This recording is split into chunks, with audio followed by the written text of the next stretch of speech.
Hello, my name's Paul Cote. I'm a native of Northern Ontario. I'm also a volunteer with the Stardust Festival, the Launch Canada, everything that's been going on the last week. We're back from our short break for lunch. So I'm here to talk about just my journey into the space industry and just kind of hopefully by sharing my story, I can inspire some people to do the same thing and to show that there isn't one clearly defined path to getting there. There's many different ways, and that's what's fun about life. That you can make it your own way and still have fun. So I guess my path's pretty short. I'm still pretty young. Just got in. I graduated from university three years ago, but I can speak to the journey a bit more because it's fresher in my memory. So I'll start a little bit about my childhood, just like very briefly. I won't go too much into that, but I mean, I had a pretty normal childhood, pretty lucky. I had great parents, great family all around. What I will say is they were super supportive about all my interests, and definitely fed those interests. For example, when I was little, I loved dinosaurs, memory games, puzzle games. Well, one of my first trips that I remember was going to Science North in Sudbury and seeing all the fossils, and that was super cool. Or a lot of the games that I got were like, those memory card games, find the pairs, the matching pairs, or something like that. I also, not to toot my own horn, but I did do pretty well in school. But I don't think that has anything to do with like a super, not a like an ability that nobody else or that not many people have. It's more because my interests were catered to, and I had a good home life. School was easier. It wasn't an escape for me. It was just fun, and I absolutely love learning. That's me as a person as well. And I would come home, and my poor parents and my brother would have to listen to me ramble on at the dinner table about everything I learned at school. So in a way, it was me studying. I didn't even realize it at the time. So that really contributed to my success in school. So that pretty much set me up for a really good path in post-secondary. So I got into Carleton University in aerospace engineering. And I would say at the beginning, my relationship with school was the same as it was before. It was, pretty standard, work hard and study and also have fun. But slowly, my attitude about school changed, and I think I became a little bit disillusioned by when I did my internship at Bombardier out in Mirabel. So I was part of the in-service engineering team for the C Series, which is now Airbus's A220. I was actually working there when that happened, when Bombardier gave away the C Series to Airbus. It was pretty cool. They had the CEO come to the facility and make the announcement. And anyway, so the team I worked with were some incredible people. I have nothing bad to say.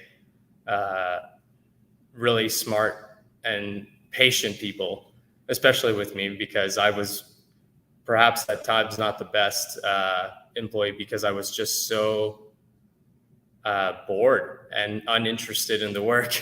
It was not at all what I expected. When I joined the profession, I was expecting to be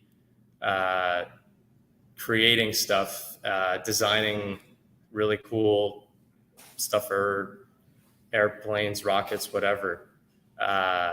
and instead I found myself reading a lot of documentation, and it just didn't line up with my expectations. So I have nothing against that kind of work. It's just not for me.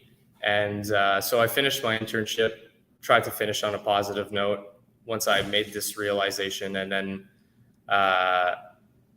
finished my degree. And it was at that point I decided that I had developed certain other interests, particularly in software. And I decided to try to pursue a career as an entrepreneur. So I tried to start my own business right out of university. Didn't do very well, but you always gotta try stuff. There's 100% guarantee of failure if you don't try. So there may be a 0.01% chance of success by trying, but it's better than zero. So my business idea was I wanted to make a website that would compete with Wolfram Alpha or stuff like that. And if you don't know what that is, it's basically an advanced math calculator. It can do derivatives and other calculus and give you step-by-step equations. But what I didn't like about those platforms is that you have to pay for a monthly fee to be able to get that kind of service. And as a university student, paying for monthly fees, you usually end up forgetting that you're signed up for this, and you look at your credit card statement one day and go, oh, wow, what's all this?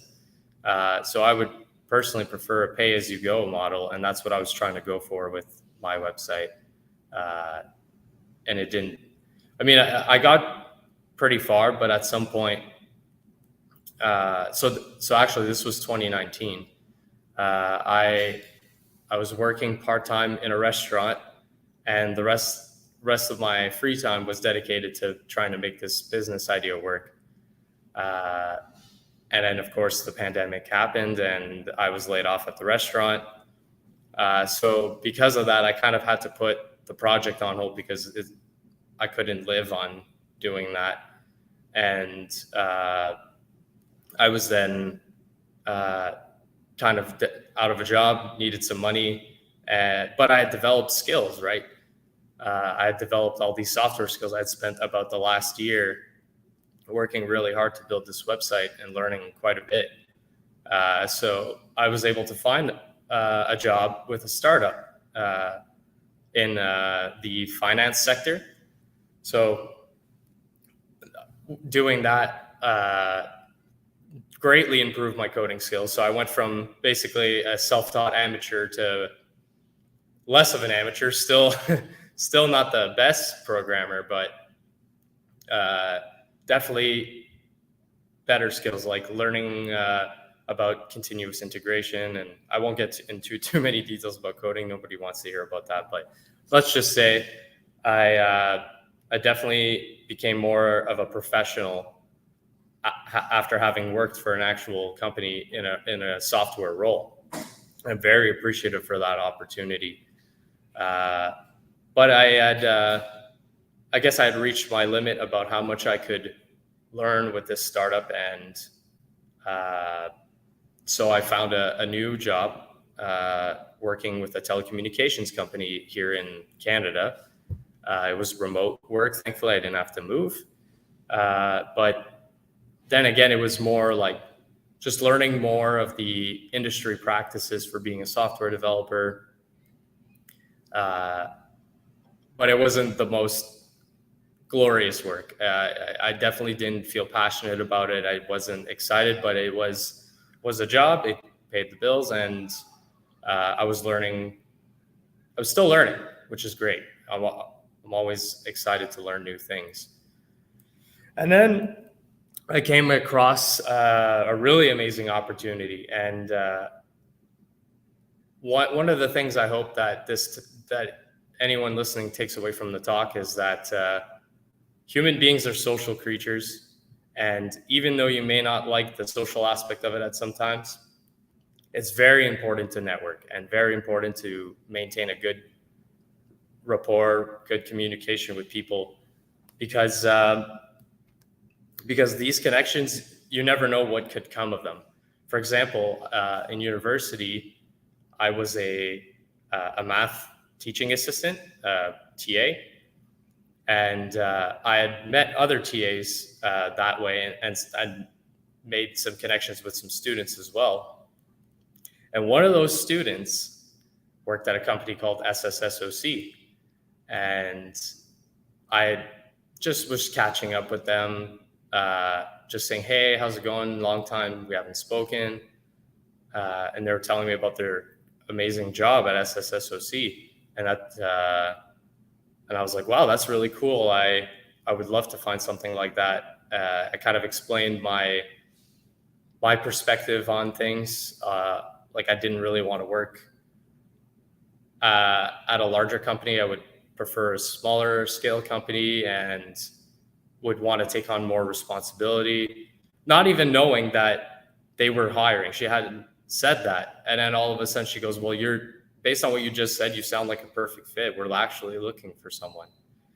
So just random acquaintances like that can get you places. It's unreal.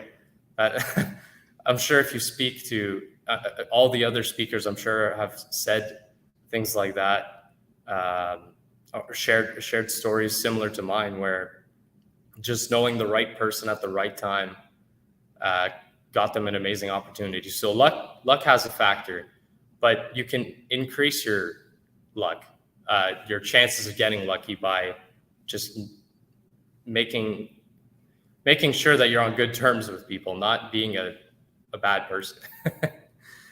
So I interviewed for the job and ended up getting it. And that's where I am today. I'm working as the head of software development at SSSOC, which is a dream for me because it's kind of a marriage of two passions. You have aerospace on one hand, software on the other, and I'm doing both right now, which is really, really fun. I've had the chance to do some really cool stuff and learn a lot.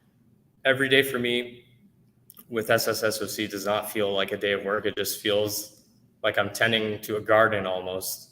I want to make sure that it succeeds, and I'm just checking in on my plants. Like, okay, this needs to be done, and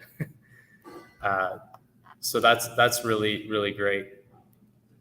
And then on top of that, that opportunity got me this one.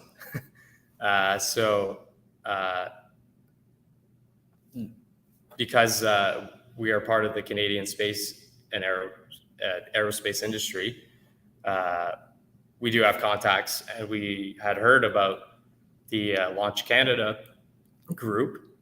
And once I'd heard that they were launching rockets out of Cochrane, just an hour away from my hometown, right in my backyard, I went, "Wow, I need to be a part of this right now."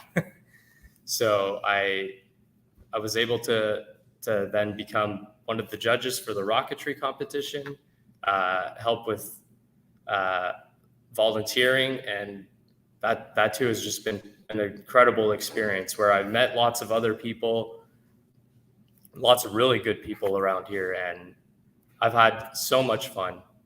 So my story, again, is pretty short, but overall, if there's something, a few things I want people to take from it is networking is important. There is an aspect of luck in it. I won't deny that, but there's something that you can do to put luck on your side. And that's just by putting yourself out there, taking chances. Life is full of risks. Life is full of randomness. But if you do absolutely nothing, then nothing will happen. You need to take initiative. You need to go find those opportunities. So I wish I had more to say, but that's really it for me. If there are questions, I'll take them, but if not, thank you very much. Hi, I'm Saleh. I'm from I participated in this competition, and I just wanted to say thank you because if there weren't people like you who saw the opportunity and took it, we might not have an event like this. And it's just awesome to have you guys here and give us the chance to have the fun that we had trying to launch these rockets this weekend, this week actually. So thanks for that. Thank you for your kind words. I appreciate that. So So we're gonna take a little 15 minutes, and our next speaker will be there in about 15 minutes. So we'll see you then with. I'm just gonna check who's next with Ahmad Kamal, and we'll see you then. So thank you very much for your story and your life story, and hope people can learn from it. Thank you. Bye.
Hi, welcome back to the Stardust Festival panels and presentations. Our next speaker is the senior management professional with over 27 years in experience in program management, capacity building, space technology consulting, and international partnerships, outreach programs, and technology solutions. Currently running a private space tech company in Islamabad,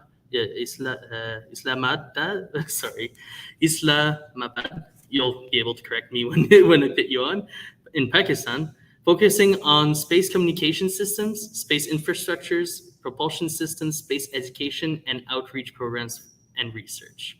So I present to you Ahmad Kamal, and welcome. And I'll be letting you present what you have to talk about.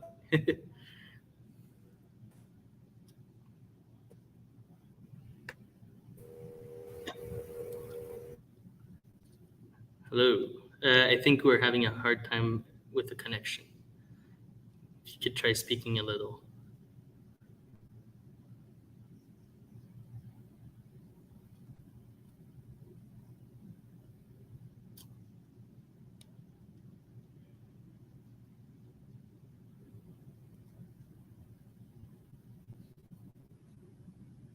Yes, can you hear my voice? Yes, we can hear you good.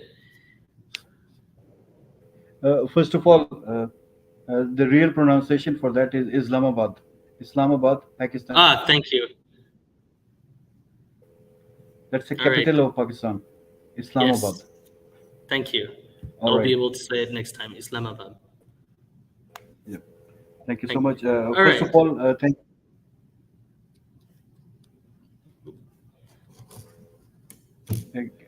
first of all, thank you so much for having me here. I'm really honored to be part of this Stardust Festival. And I would like to thank Jason, Madison, and Paul, and everyone else who was involved in chief executive of Cosmic Space Systems Pakistan. It's a private space company. We started just a few years back, uh, but I've been just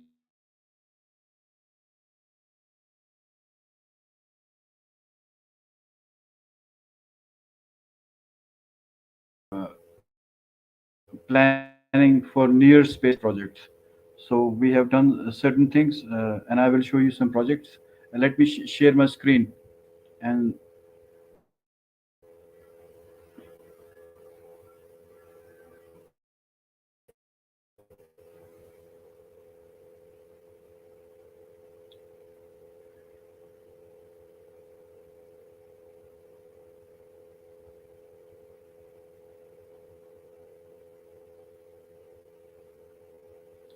can you see this? Hello? Yes, it's online now. Oh, you just took it off. If you put it back on, I can put it, I can show it.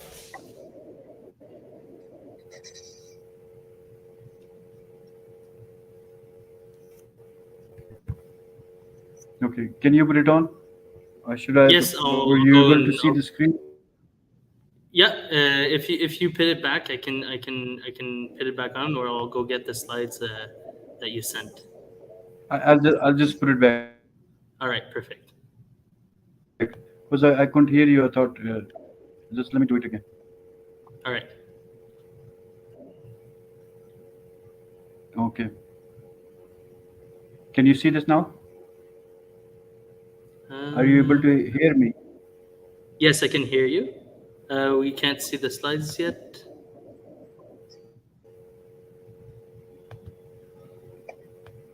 Can you see the slides? No, not yet. Just one second.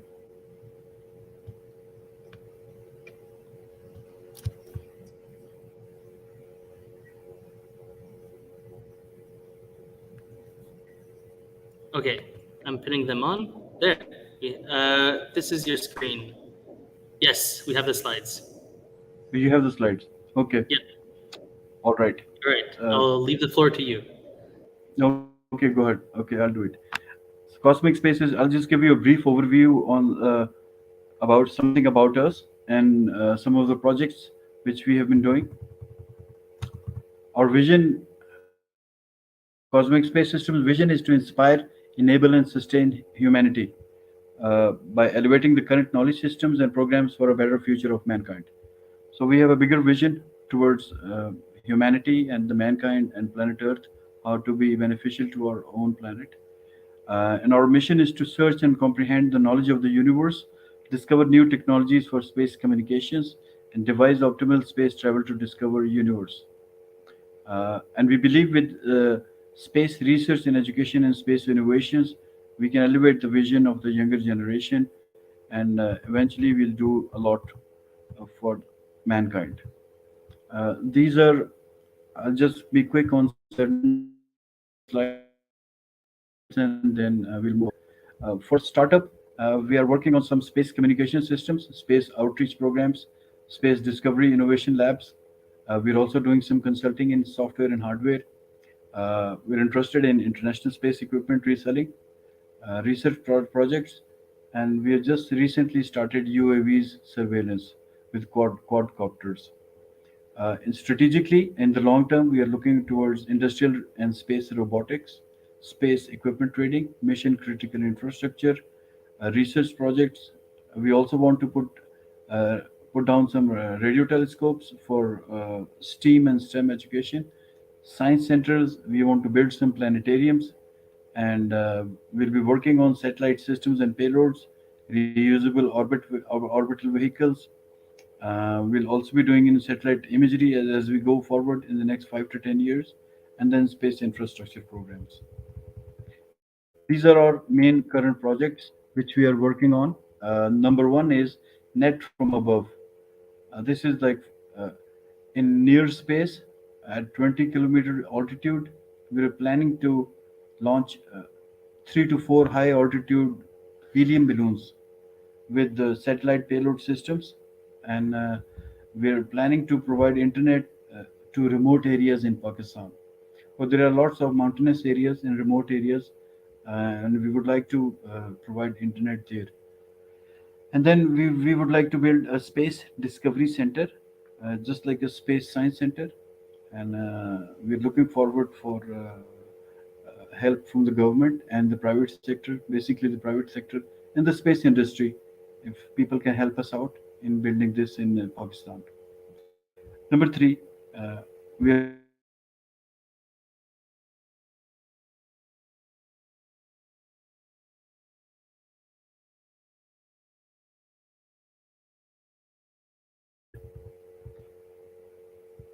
Here's a short diagram for the project, which I was discussing before, net from above. And this has like three high altitude balloons, helium balloons with satellite payload systems. And there'll be two base stations through which the signal will be going up and then coming down on the next base station and then all the LTE. So, and there'll be a command center where we will be monitoring this project. If anybody needs any assistance in then we have scientists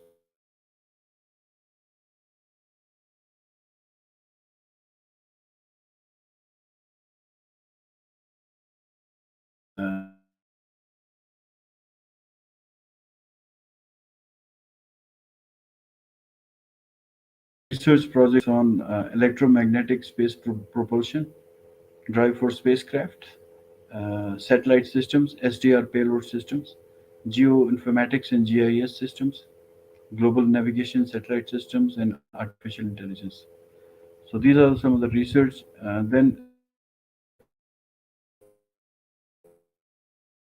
this is another thing education and outreach programs. We have conducted multiple projects in space education. We also have built some space discovery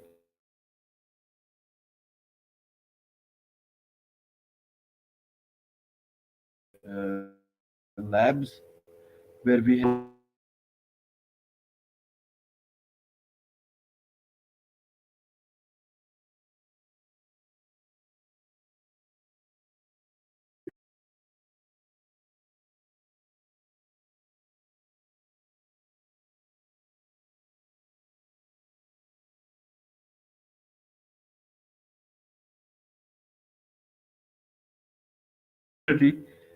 Furthermore, project and program we also have capability in that in program management.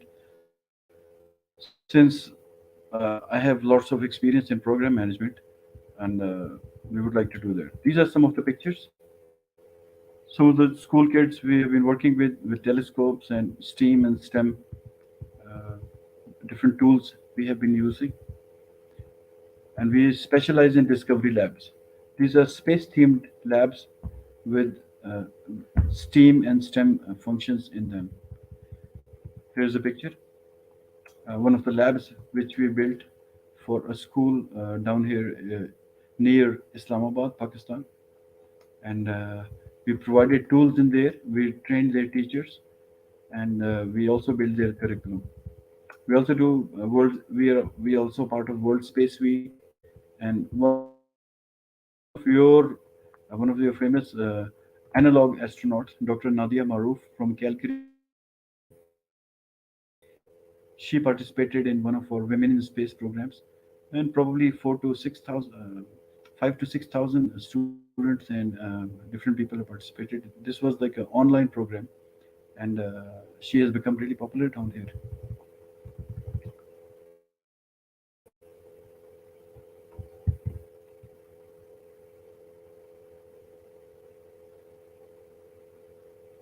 Okay, I've stopped sharing there.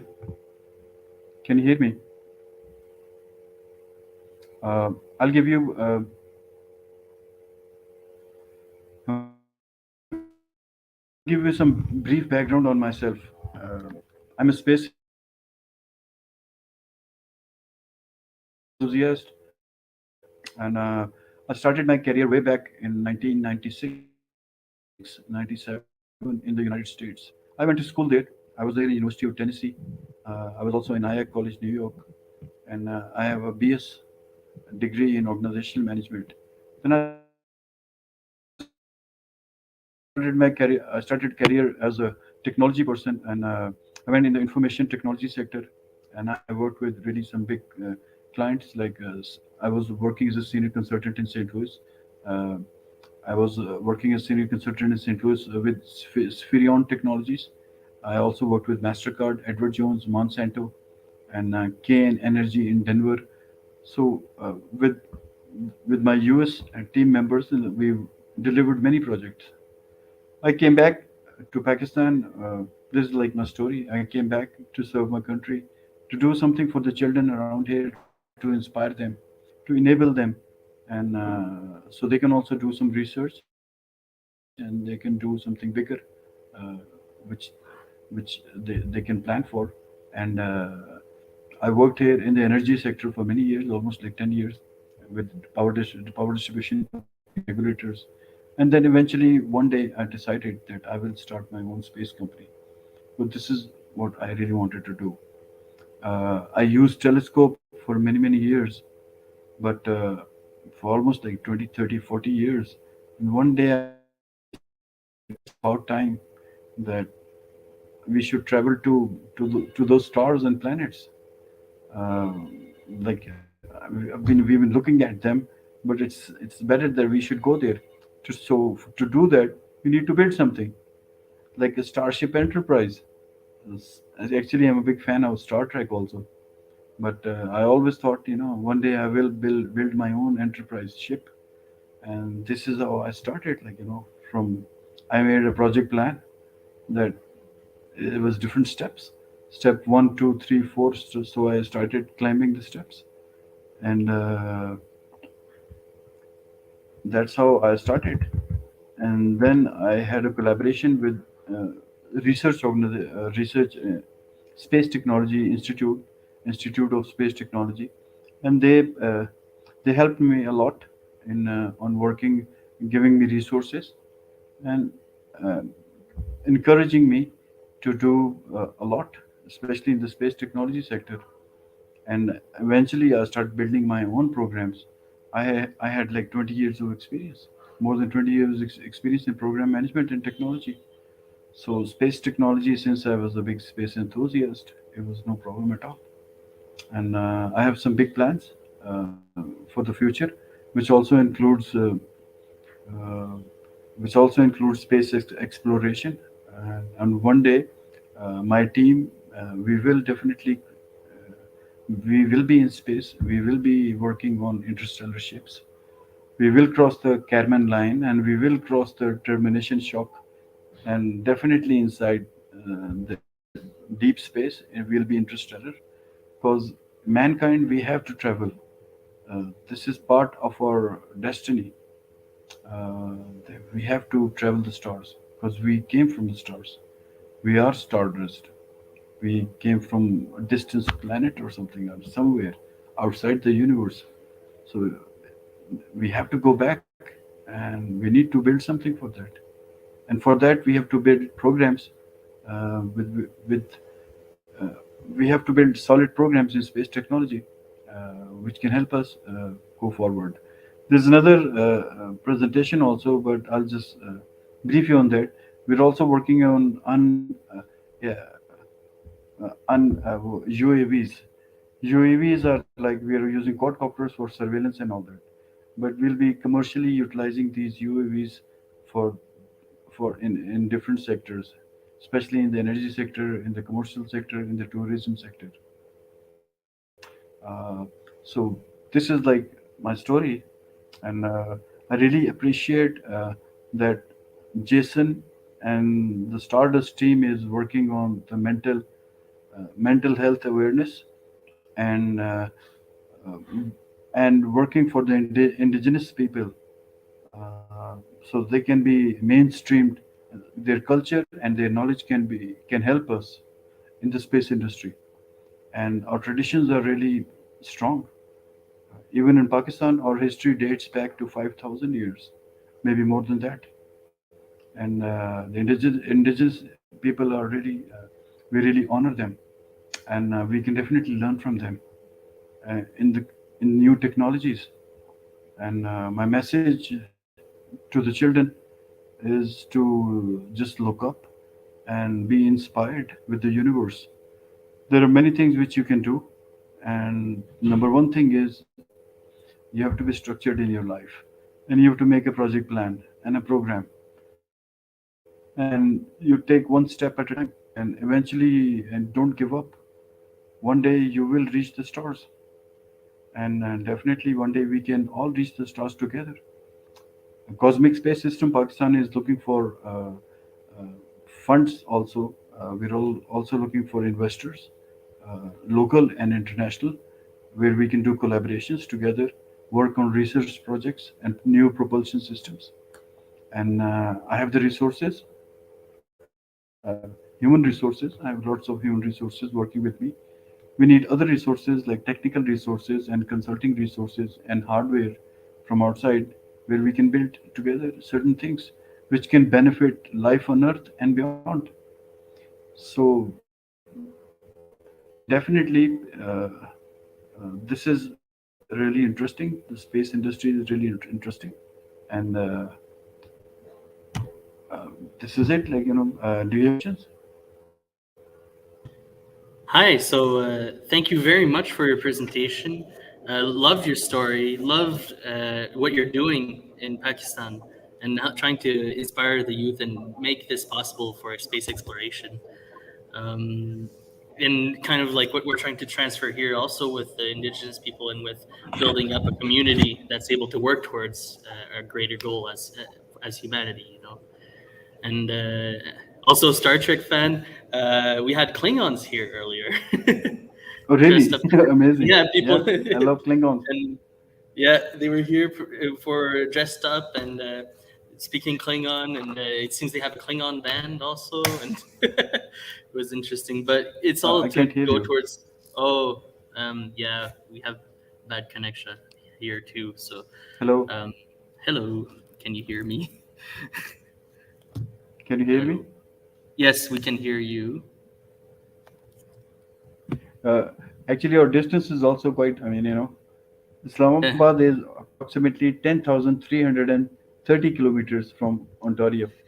Yeah, So, definitely. we're quite a bit away, but still we're together. Since we are human beings, we can work together, and Exactly. we all have the dreams and aspirations, and we have the children together. I mean, we can inspire the world Hmm. and And do. I mean, we can yeah, make anything possible. and that's what I believe too. And it's just amazing to see people from everywhere working hard to this goal, towards this goal. Um, Yes, can you hear yeah, me? and yes, I can hear you. Can you hear me? Okay. So say hi to Jason and are you Paul? No, my name is Saleh. I'm helping out with the presentations. It's quite Oh, busy here. okay. Say hi to Madison. Never Yes, met you I'll say guys. hi to Madison. Yeah, and It it's was a an pleasure honor to have you here. Yes, to be part of and this. Like, uh, and hope we see you more maybe next year if we at the next festival. Maybe during sure, in between times, sharing information and bringing us closer to our goals. sure, and definitely, definitely, we'll be in Yes, touch. thank you. You, Yes, you have a guys, good day. yeah, you guys take care. Thank you. Thank you. Okay, bye. Bye. So I'll start presenting our next speaker. Um, so our next speaker is an analog astronaut and a business development analyst for Lockheed Martin Space, commercial service space. In this role, she focuses on sharing and shaping Lockheed Martin's commercial civil space objectives through outreach and engagement with partners, customers, and community. I present to you Caitlin Cullum. Welcome. Hi, thank you so much. You're welcome. So I can leave you the stage and you can present. If you have slides, you can just share your screen and I'll put them on. Okay, that sounds great. I do have a couple slides. Let me pull them up. All right.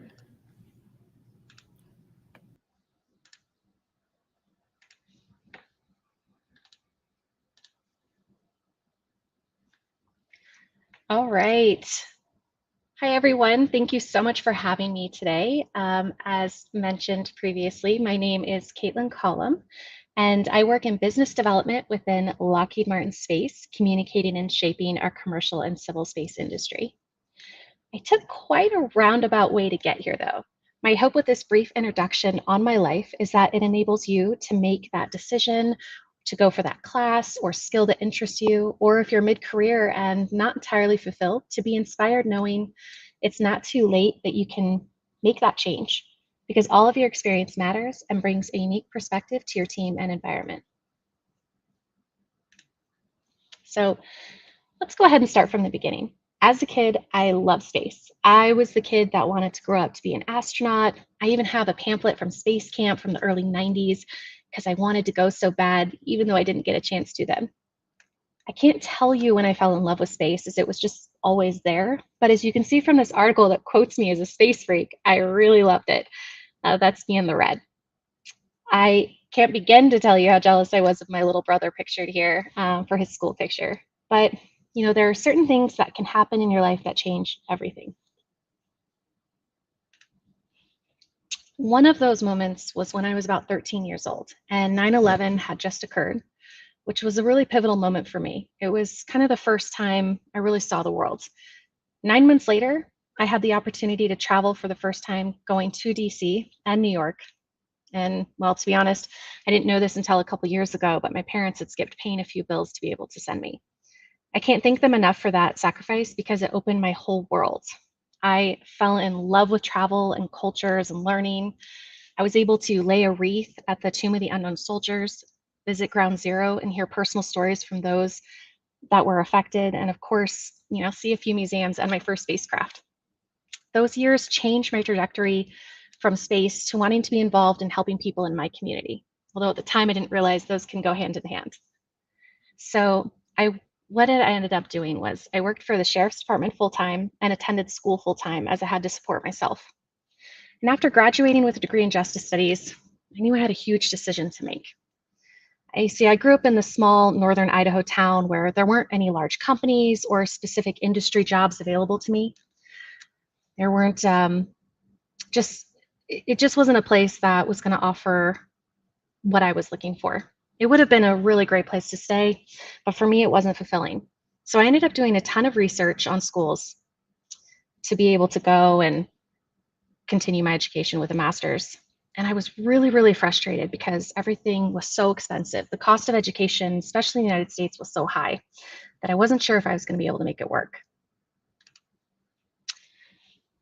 And because of this, I didn't think I'd be able to continue my education when I stumbled across a program at a university in Scotland. For a fraction of the price and time, I could have the experience of a lifetime attending the University of Aberdeen. It was a great find, and I was so happy that I didn't give up. I applied for scholarships and received an international student scholarship that paid for my room and board. And through this, I was able to travel across all of the United Kingdom and Europe, learning as much as I could. I graduated with a master's degree in strategic studies and was ready to start this new chapter in my life. But that wasn't the end. After graduating, I was hoping to work for the State Department or something similar. But at this time, there was a recession and a federal hiring freeze. In one case, it took 3 years to hear a response back on an application. And, by that time, I had started working for tech startups. I had no experience working in tech or business before, but here I was on my way to becoming a project manager. Around the same time, I started singing in a rock band and volunteering to feed my soul. 2 things I highly encourage everyone to do: follow multiple passions. And it's also why I'm a huge supporter of STEAM. After 6 years, though, I became restless and knew I had to make a change. None of my plans had gone the way I thought they would. I thought back to working for the State Department or something similar, but when I really got down to it, what excited me was space. I had always continued to read up on the news and what was happening in space, but this time I really wanted to be a part of it. Go back to that childhood dream, to make a difference. For me, space has always been hopeful, a place where people have to work together to succeed. So I really had no clue how I was going to make yet another pivot in my career. But I started slowly by attending conferences such as this one, and also finding different schools that offered a graduate cert in space studies. And I just started absorbing as much information as I could. I would research companies and read the qualifications for the roles and look up the skills that I could, work on myself to buff up my resume. And in a surprise twist, I took myself to space camp. I found out that they offered an adult program, and it turned into an incredible networking opportunity. As one of my teammates worked at Lockheed Martin. You can see us in a team building exercise there on the bottom of the screen.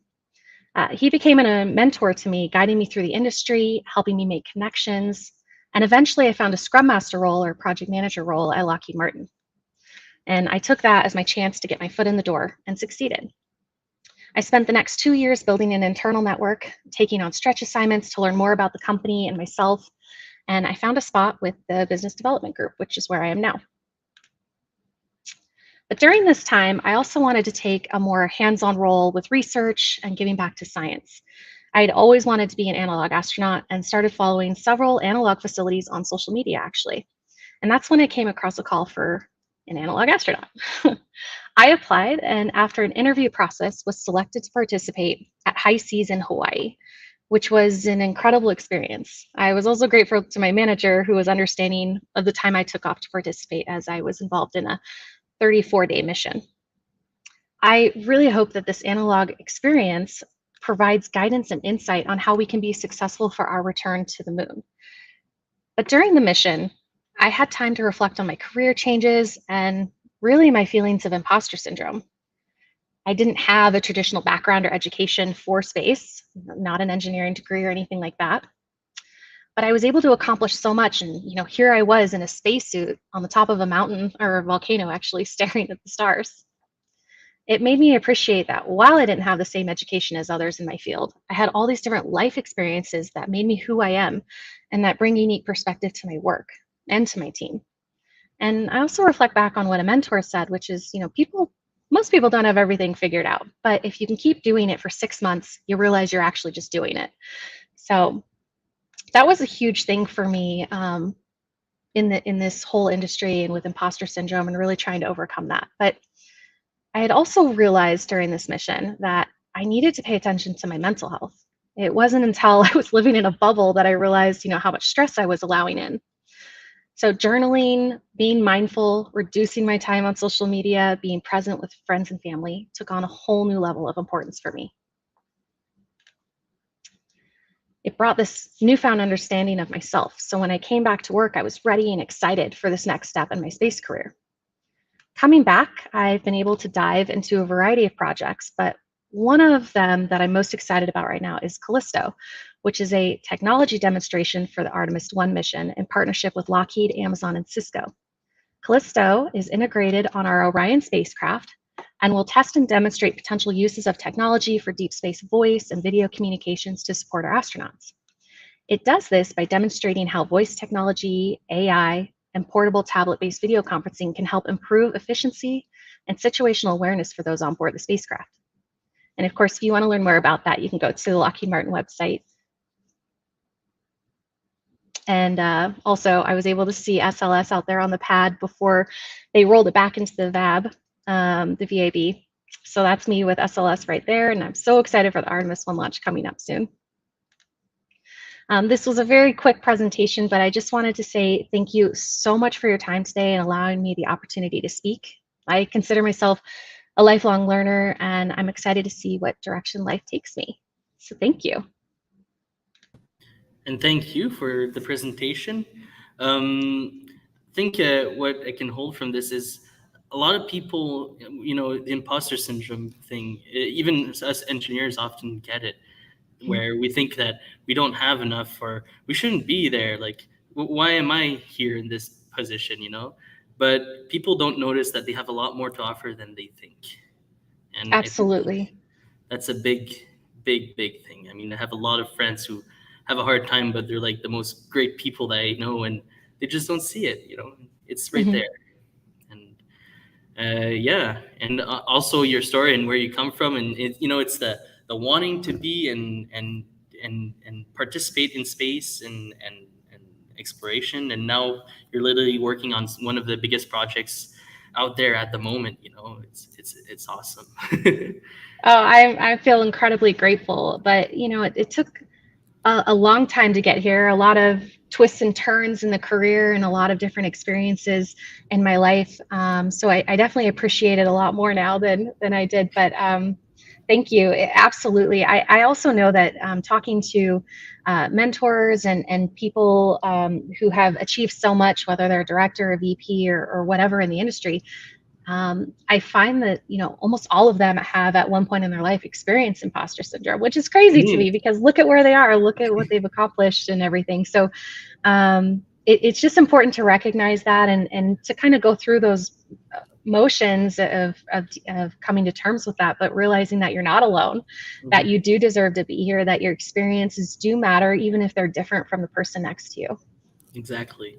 And as some people on the YouTube are saying, like, way to go, perseverance, and and you got it and stuff. a lot of hardships along the way. I mean, cost of education and trying to figure out how to overcome that, and not necessarily having the right job opportunities. Like I said, with that hiring freeze and just all these things that kind of stop. It's definitely one of those.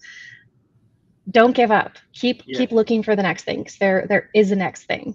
Whatever you're doing in between, it's still going to be there. It's still important. It matters. Exactly. All right. Well, thank you very much I'll see you. We'll get to.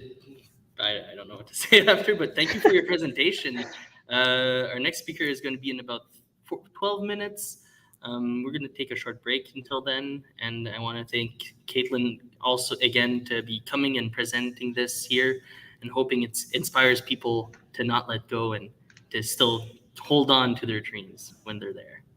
Yeah, thank you very much. Absolutely. Thank you so much. So have a good afternoon, and to the next time. Absolutely. Thank you. Bye, everybody. Bye.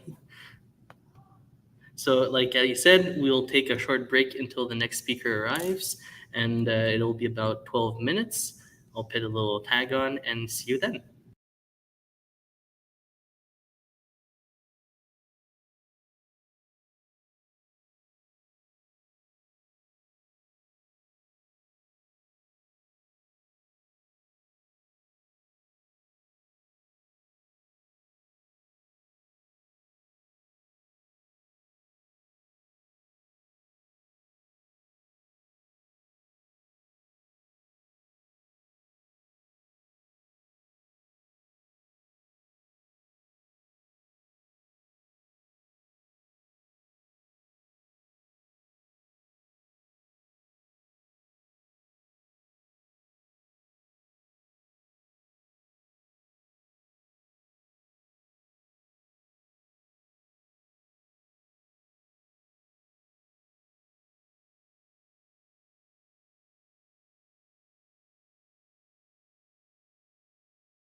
Welcome back, everybody, to the Stardust Festival presentations. Our next speaker is Britt Duffy Adkin. Britt is the first space urban planner as well as founder and CEO of Celestial Citizens, a sustainable space development company that provides a platform for promoting a more equitable and just vision of sorry, 2 seconds. Someone's moving my things. Of planetary settlements beyond Earth. Celestial Citizen seeks to improve humanity's collective space future by integrating missions, operations, technology, infrastructure planning, and architecture and city design while engaging the public at every stop of the process. So welcome, Britt. Thank you. Thank you so much for having me here. Yeah. So you can share your PowerPoint and I'll put it online and I'll be leaving you the stage. Okay, great. Let me just share that.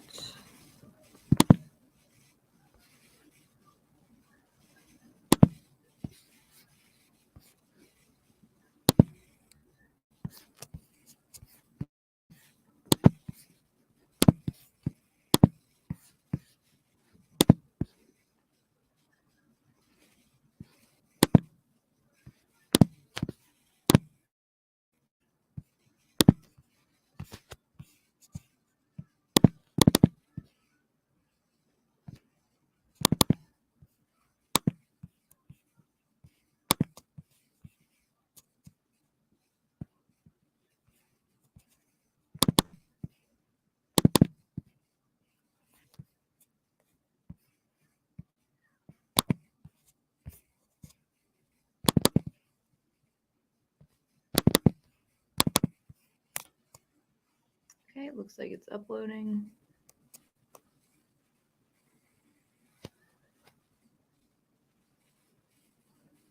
Is uploading the best way to do this, or is there a different way that I should be bringing these up? Because it looks like it's a little slow.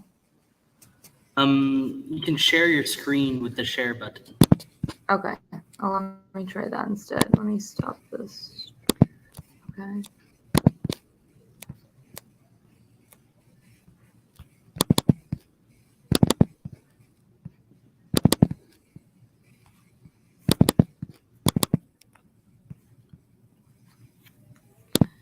Let's see if this works better.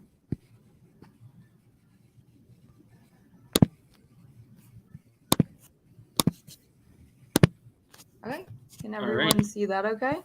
Yes, it's up. Okay, great. All right, well, thank you again so much for having me. It's really a pleasure to be a part of this conference. So yeah, I wanted to share a little bit more about Celestial Citizen and space urban planning. So we'll get started here. So at Celestial Citizen, you already sort of covered this in the intro, but we are a platform for promoting a more equitable and just vision of life beyond Earth. So we're looking to create thriving space communities. And a little bit about myself, although it was already sort of covered, so I won't stay on this very long. But I am very interested at the intersection of urban planning, engineering, social justice, and science. I host the Celestial Citizen podcast, which is, we just wrapped up our 3rd season, and we'll be starting our 4th season later this year, where we interview a wide range of guests that sort of focus on all of the social, cultural, political, as well as technical and engineering aspects of what it will take to live off Earth. And so you can check us out. We've had a lot of really interesting experts come on the show. My background is in urban planning. I got my master's of urban planning from USC and my master's of space resources from the Colorado School of Mines. And prior to that, I did my undergraduate work in a dual degree program at MIT and Wellesley in architecture and urban studies and planning. So a little bit of a non-traditional path into the space industry, but happy I am here now. So what is Celestial Citizen? We are a space development company with embedded urban planning values, and we are basically looking to bring together community, values, and innovation to advance humanity towards becoming a spacefaring society. And one of the things that we really talk a lot about at Celestial Citizen, and we try to integrate into all that we do, is that when we're considering humanity's future in space, we also want to consider what that shared cultural heritage will be, and that we can look to promote a way of peaceful coexistence and cooperation beyond Earth. So some of our key initiatives in doing that is, one, making space exploration a more diverse and inclusive enterprise. And frankly, just also trying to raise awareness about space city planning as a necessary thing. And a lot of people sometimes say, well, it's going to be a long time before we have a city in space. And that is certainly true. But it won't be that long before we might have 10 people living together in space, and figuring out what that arrangement looks like, how we can provide an efficient, a safe, and a thriving space for people. All of those sort of details that we have to figure out from the very get-go will lay the groundwork and future foundation for what's to come after. So it's very important that we start to think about that now. We also at Celestial Citizen want to promote sustainability across the entire solar system. So we want people to stop thinking of themselves as environmentalists just here on Earth, but start thinking of themselves as space environmentalists and people that will look to protect not only our home planet, but what lies beyond our orbital environment, other planets, and other aspects of the solar system as we further branch out.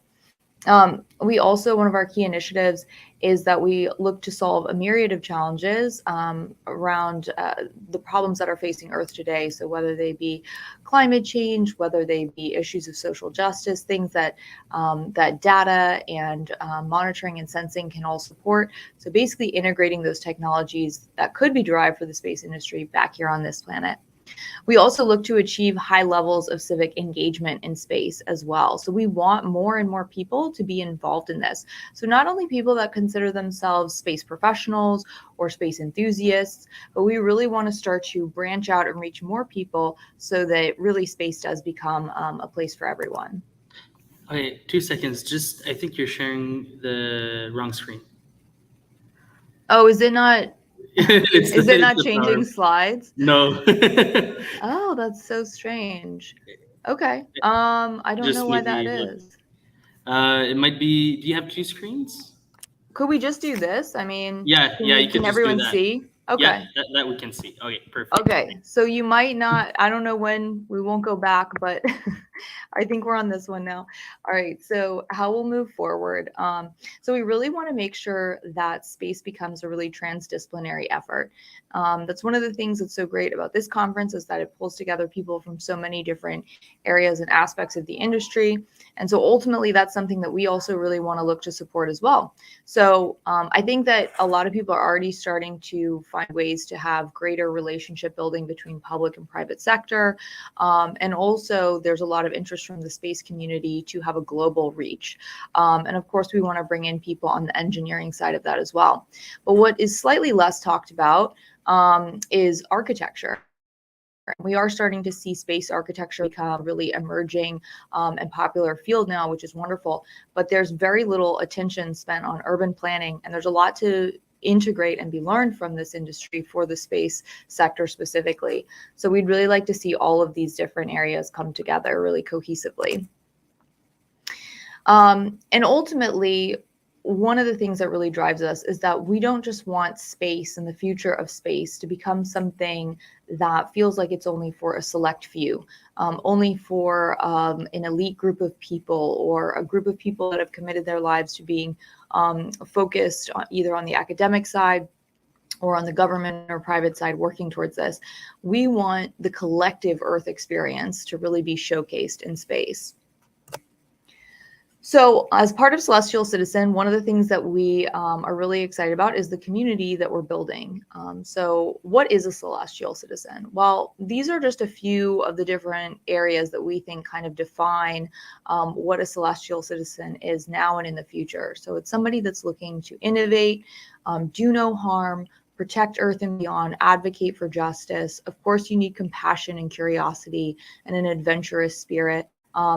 Also, looking for people to become their own storytellers. That's obviously a big focus of this event as well. And then, of course, to consider themselves as a human of the cosmos broadly. So what is urban planning? Well, if you look at a pretty helpful definition from Professor Susan Feinstein of Harvard, Susan writes that design and regulation of the uses of space that focus on the physical form, economic functions, and social impacts of the urban environment and on the location of different activities within it. It draws upon engineering and architecture as well as social and political concerns, but it's also definitely a technical profession. And it involves political will and public participation. So that's a really broad-ranging definition, but I think that really just that speaks to how urban planning touches on all of these different areas. And in a lot of ways, I sort of describe it almost as social systems thinking. But of course, there's also the technical and the design aspects of it as well. But it's just very important that we start to figure out ways to integrate all of these details into what we're doing and what we're planning for space. Otherwise, we might create something that's too heavily dependent on an engineering or a technical expertise, but doesn't integrate the sociocultural aspects as well, and doesn't have the human element of design. So I think that these are really going to be critical things to think about. And of course, I think that Professor Carlo Rotti of MIT, who I'm a big fan of, writes that planning decisions that we make today determine the scope of choices we will have tomorrow. So I think ultimately that's why it's so important to integrate urban planning into the space industry, because it sort of just widens the scope of optionality of what we have to plan for in the future. So if we go about it without thinking these things through from the get-go, we might limit a lot of what's possible in the future, and that would be a real shame. So this essentially increases optionality, increases future adaptability, and I think that that's really key.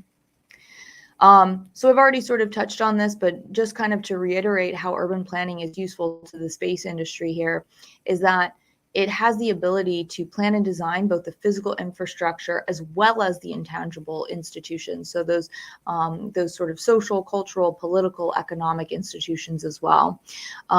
Also to plan for broader public participation. Right now, I don't think that we're engaging nearly as many folks in the space industry as we could be.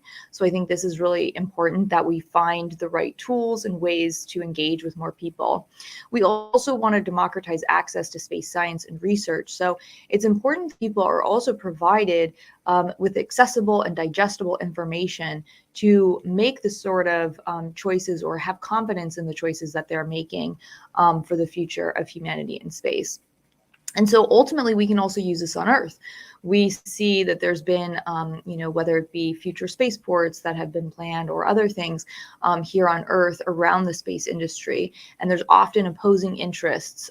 So we can use urban planning as a tool for mediation and trying to make sure that we are listening to all parties and all stakeholders involved. And so ultimately, it really is a tool for facilitating greater discussion, empowering people, empowering citizens, and encouraging greater inclusion and diversity in STEM-related fields. Failing to bring urban planners to the table would really be a missed opportunity. I see a future where systems engineers and urban planners could and should be working in tandem. An interesting little anecdote actually is that NASA had previously, after the Apollo era, had a lot of engineers that had, been furloughed. They went on to work in urban planning fields, and not always with the greatest success in terms of translating those skill sets. So I think it's important to understand that these social constructs and these social settings that really will be essential to having a thriving community in space, those will need to be done in tandem. So people that understand the technical and engineering side, working with urban planners who also understand and have a respect for all of the social complications that come along with that, and how we need to be thinking about how to merge those two areas. And it's really important that we also integrate urban planning in a really thoughtful and meaningful way. So unfortunately, we don't just want to engage urban planners as sort of a stamp of sociological legitimacy, or even as a public relations move. That's not what it's about. It's truly about it's gathering the feedback and then integrating it into the process. So it's really just the start of something, but I think it could be the start of something really amazing if we figure out how to do it now versus when it might be too late. And of course, my last point here is just that good urban planning is never really done. So it's not something that you can do in just sort of one contest or one challenge or things like that. Those are great. And I know that people in the space industry really love those types of opportunities. But I do think that we need to start thinking about this in terms of an ever evolving practice of fine tuning as we go. And again, this just kind of talks about, a few more of the aspects of space urban planning. And I think I've pretty much already covered this. But I think ultimately one of the biggest and most important pieces here is establishing a participatory framework and again, empowering humans to take action and be a part of the process. And I want to talk a little bit about sort of why this is so essential. And I think that starts with talking about, sort of where things are today. And we do have a bit of a problem on our hands because we see that space is becoming more and more divided and polarized over time. And we're seeing that more and more in the news, on Twitter, et cetera. And the majority of humanity is really getting left out of shaping the future of space, or certainly feels that they're getting left out. And I think it's definitely true. We have a very small subsection of the population right now that's focused on this and working on it. And so ultimately, we might be repeating the same mistakes that we've made on this planet. So we do see a lot of colonialist and settler colonialist attitudes towards the space industry. We talk about that a lot on the podcast. And then I think there's other areas of where, there's racism or sexism or ableism, bigotry, things that have been built in to the way that we think and the way that we design for the future. So we really need to kind of unpack a lot of that so that the way in which we're designing does not start off by being biased. There are a lot of great groups that are working towards fixing that. Mission Astro Access comes to mind as one. And of course, there's lots of others, but we could be doing a lot more work on that front. And I think we're still leaning very heavily on military and national agendas for a lot of progress, at least from a public perspective in terms of what we're doing. And, of course, there's more on this list as well, but I think the most important thing here is just to acknowledge where and when these things start to seep into our way of thinking about space. And if you really start to think about it, you might realize that a lot of the traditional views and traditional ways in which we talk about space really sort of reveal a lot of these mistakes that could come, to fruition further down the line if we're not careful. So ultimately, I think space is awe-inspiring. We're all here because we're fascinated by space. We love space. We're very passionate as an industry about what we want to do. And so ultimately, we need to be able to have that passion transcend to other audiences as well. And on the topic specifically of city design, I think this is another one of the challenges or problems that we face. So everyone, or I shouldn't say everyone, a lot of people love this image. It's definitely captured people's imaginations from SpaceX and their idea for, what a Mars city could look like in the future. And I, like other people, am also really, very excited by a future that, may come to pass. But ultimately, it's important to show that this image actually really it's unsuccessful in addressing the complexity and rigor of urban planning. And I want to be clear, I don't think SpaceX was intending to do that. So I don't think that they, they would consider it unsuccessful because that wasn't their mission in doing it, which is fine. But ultimately, I think it's actually demonstrates the point here quite well, which is why I use it, which is that in order to think about what the future would look like, all of these different little buildings will serve a different purpose. They will integrate into the machine that is a larger city, and the people living there will either be advantaged by their environment or disadvantaged by their environment. So it's going to be really important that we facilitate a process and that we include more people in the way that we design it, so that whatever we create in the future speaks to as large a portion of the global population as possible, so that it doesn't feel like, you know, one company or one party or whatever, you know, entity came in and just did this without input from other groups. That would be a big mistake. And so ultimately, it just shows that, you know, this is a really exciting image, but ultimately we need to actually start to break it down and understand what the component pieces are. And we need to look at that through a critical lens. The reason why we do this, and I'm going to lean here on a pretty famous urban planner, Kevin Lynch, who was a professor at MIT in urban planning and author of Good City Form, which is an excellent book. If anyone's checked that out, if not, you should. But essentially what Kevin Lynch said is that an unstable ecology risks disaster as well as enrichment. So it's very important to be flexible and also to learn and adapt rapidly. So I think that, you know, embracing and understanding that what we create and what we design is not always going to be perfect. And we need to be understanding that there is no remedy for, you know, the perfect city. Plenty of people have tried that and have failed miserably. So I think understanding that our cities, much like human nature, are imperfect, and we need to think about the way that we can design for that flexibility and that adaptability is really important. And so it's also very important to stop thinking about things in such a sort of permanent sort of way. I think as humans, our commitment and attachment to permanence has held us back. And so I think ultimately, if we can let go of that and let go of that need to have these permanent structures or these monuments to ourselves, if we can instead think about what works for humans and how that can change and evolve over time, I think we'll be much better off. And so one of our values at Celestial Citizen is that we believe that this celestial community of humans, it should involve a right for people everywhere to a beautiful life, rich with tradition, celebrating unique identities, connecting with the natural world around them, and also being a part of a collective human experience.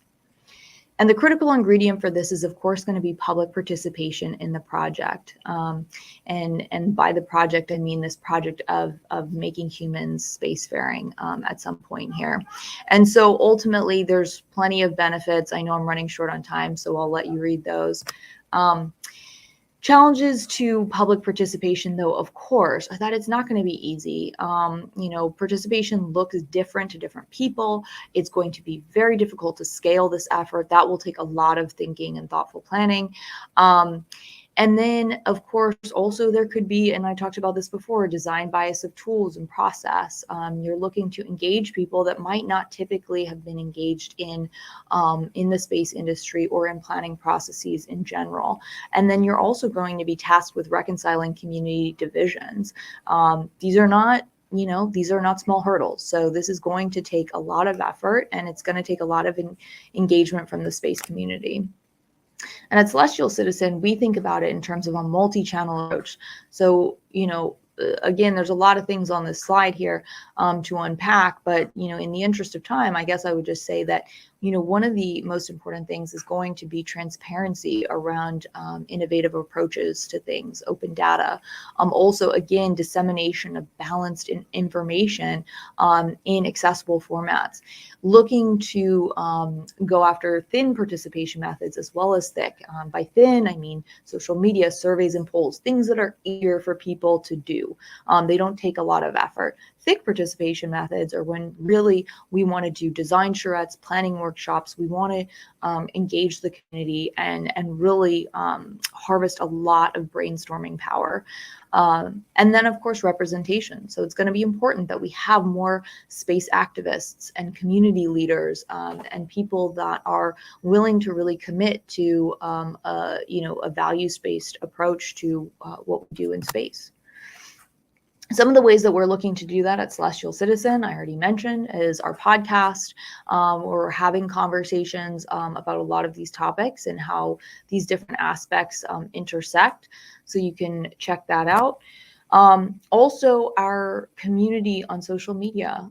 We're really trying to help spread the word about this outlook on how we need to have a space urban planning approach to what we do in space and how we need to make space more inclusive and equitable. And so ultimately, you know, we try to do that on Instagram, on Twitter, on LinkedIn. We, you know, did fewer people are on Clubhouse now, but we did that before. And so there's a lot of different ways in which we can try to engage people where they already are. And these are some of those thin participation methods I talked about. And then Continuum. So Continuum is one of our more recent additions where we are looking to create accessible and digestible space news information for everyone. And we're doing this through a newsletter, which is already available and comes out every 2 weeks. And you can sign up for that on Substack. It's just Continuum on Substack. And then also a Continuum podcast as well. And pending funding and sponsorships, we're hoping to bring back the podcast and the live stream. We've shot a couple pilot episodes for that as well. But basically, we want to create a space news platform that doesn't require you to already be a part of the industry, doesn't require you to have a degree in XYZ space topic. You can come in how you are and you can find information that is accessible to you and even entertaining, and you can start to learn more at your own pace. And that's really what we're hoping to achieve there. And, you know, of course, we talk in the space industry about how we want to make space for everyone, but we really need to be committed to going out and making that happen, taking tangible actions, having conversations that advance that narrative and spreading that narrative to communities and areas where they might have less of a touch point to space. So my last slide here, and I can just leave this up, is basically I want to understand how a Celestial Citizen can support you in whatever you're trying to accomplish right now. So anybody out there in the audience listening, I really would love to hear from you. You can get in touch with me directly at brit@celestialcitizen.com or info@celestialcitizen.com. And I would love to understand what tools and technology would support your corner of the space sector and your work. What aspects of a future space society are most important to you? You know, what do you hope we get right? What are the biggest roadblocks you face? What excites you the most? And are there specific policies that would support the growth of the space sector in your local community? So I'll leave it there and open it up for questions, but I really appreciate being a part of this today, and I thank you for your attention. Thank you for a really cool presentation on what Celestial Citizens is, and also a bit of the awareness of the importance of the social and the technical part in space exploration, and well, I guess making my words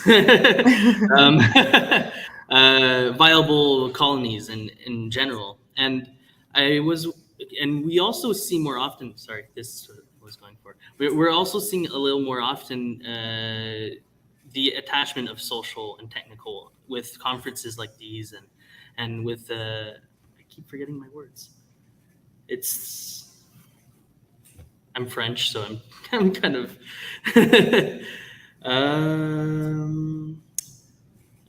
it's okay. Well, so I had a question. So Celestial Citizens, in what way do they approach companies to try and say, hey, we can help you try and make it in a different way? Is it also with awareness campaigns probably, and with the podcast and all the info letters and work you guys are trying to do to create awareness? But on the company side, do you approach the companies? How does that process go? Yeah, that's a great question. Thanks for that. Yeah, so basically at Celestial Citizen, we definitely have at least initially, our first priority was awareness and community building. Then we started branching into the media platforms that we were sort of doing that with. And that was kind of already happening a little bit organically to start. But essentially we look to, so we've done also like we have a short film that's coming out probably next month called Take Up Space.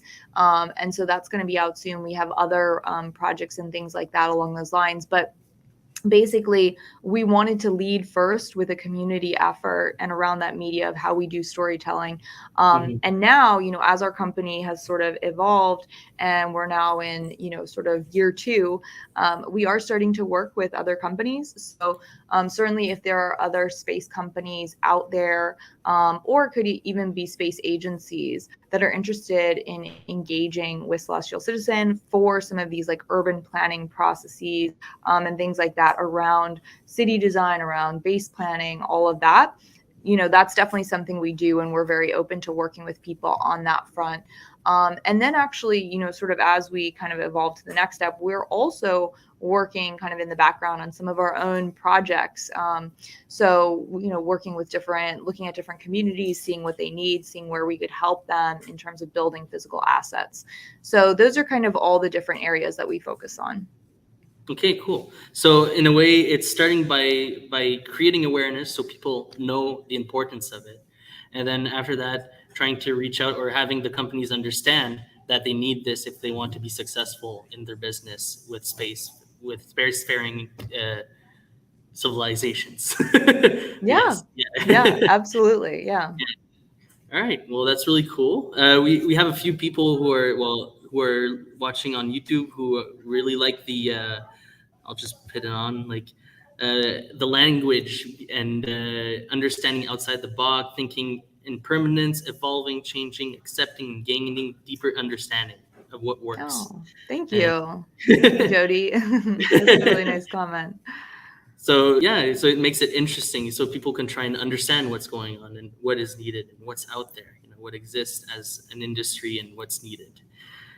Cool. Well, thank you very much for your presentation. It was really appreciated that you come and talk here at our Stardust Festival.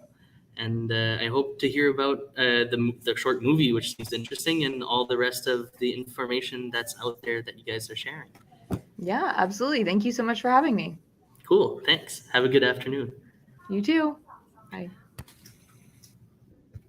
So we'll have more presentations soon. We'll be on a break for a little bit of time, and we'll let you know with the post at the bottom of the screen what's coming up next. Thank you everyone for listening, and we'll see you later.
Welcome back, everybody. We have finished off this amazing week we've had here at the Stardust Festival. Can you hear me? Can you hear me okay? Yes, we can. All right, great. So right here with us, Rob Chambers from Lockheed Martin. Rob, I'll let you in. All right, sounds great. Well, first of all, thank you very much for the opportunity to chat with you all today. There are a few things I like better than talking about what it is that we do and what I do. And this was fun when both Maddie and Jason said, "Hey, can you talk a little bit about how you got here?" That gives me a chance to share some things that I don't normally get to do. So I'm really excited. Let's go ahead and start. If you notice on the bottom, it says Director of Future Concepts in quotes, and I am at Lockheed Martin. Go forward one slide. We'll talk a little bit. Again, please let me know if we have any kind of a comms issue. Oh, I'm driving the slides. So I am in what's called strategy and business development. Now, you may wonder what exactly that is, and in some ways, I'm in the process even of learning as time goes on. I sort of live in the future.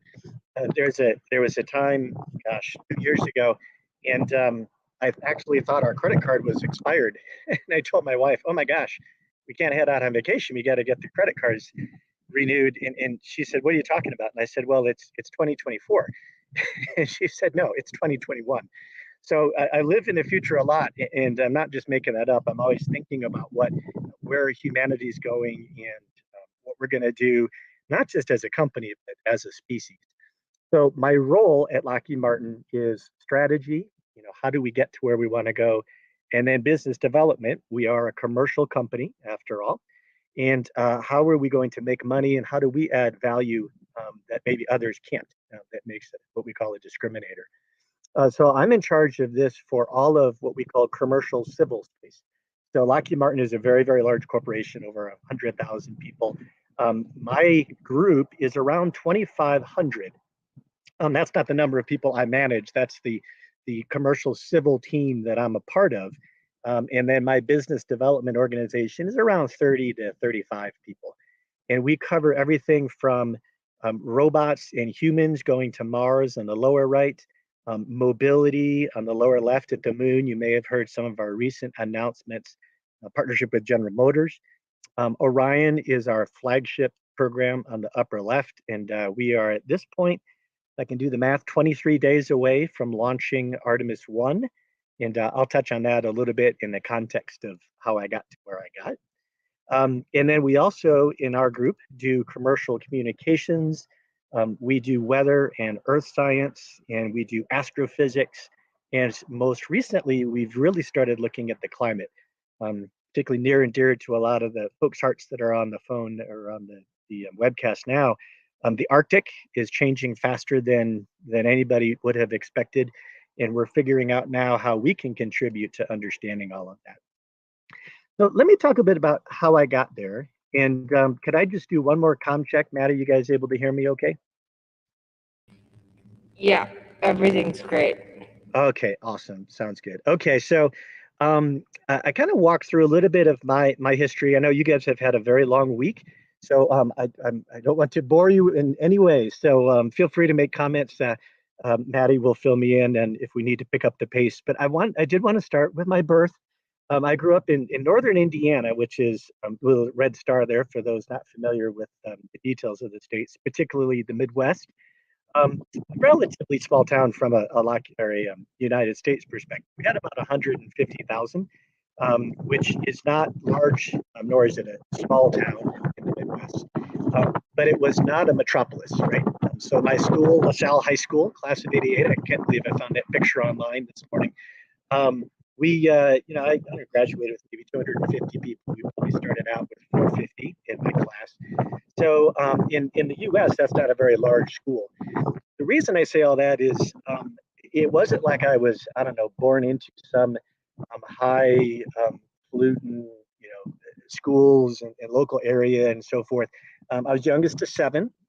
As it turns out, two of my six brothers and sisters, two became college professors, two engineers, and two nurses. So it was pretty much foreordained that you would go to college and do something. But it wasn't like we were, truly an academic family, let's say.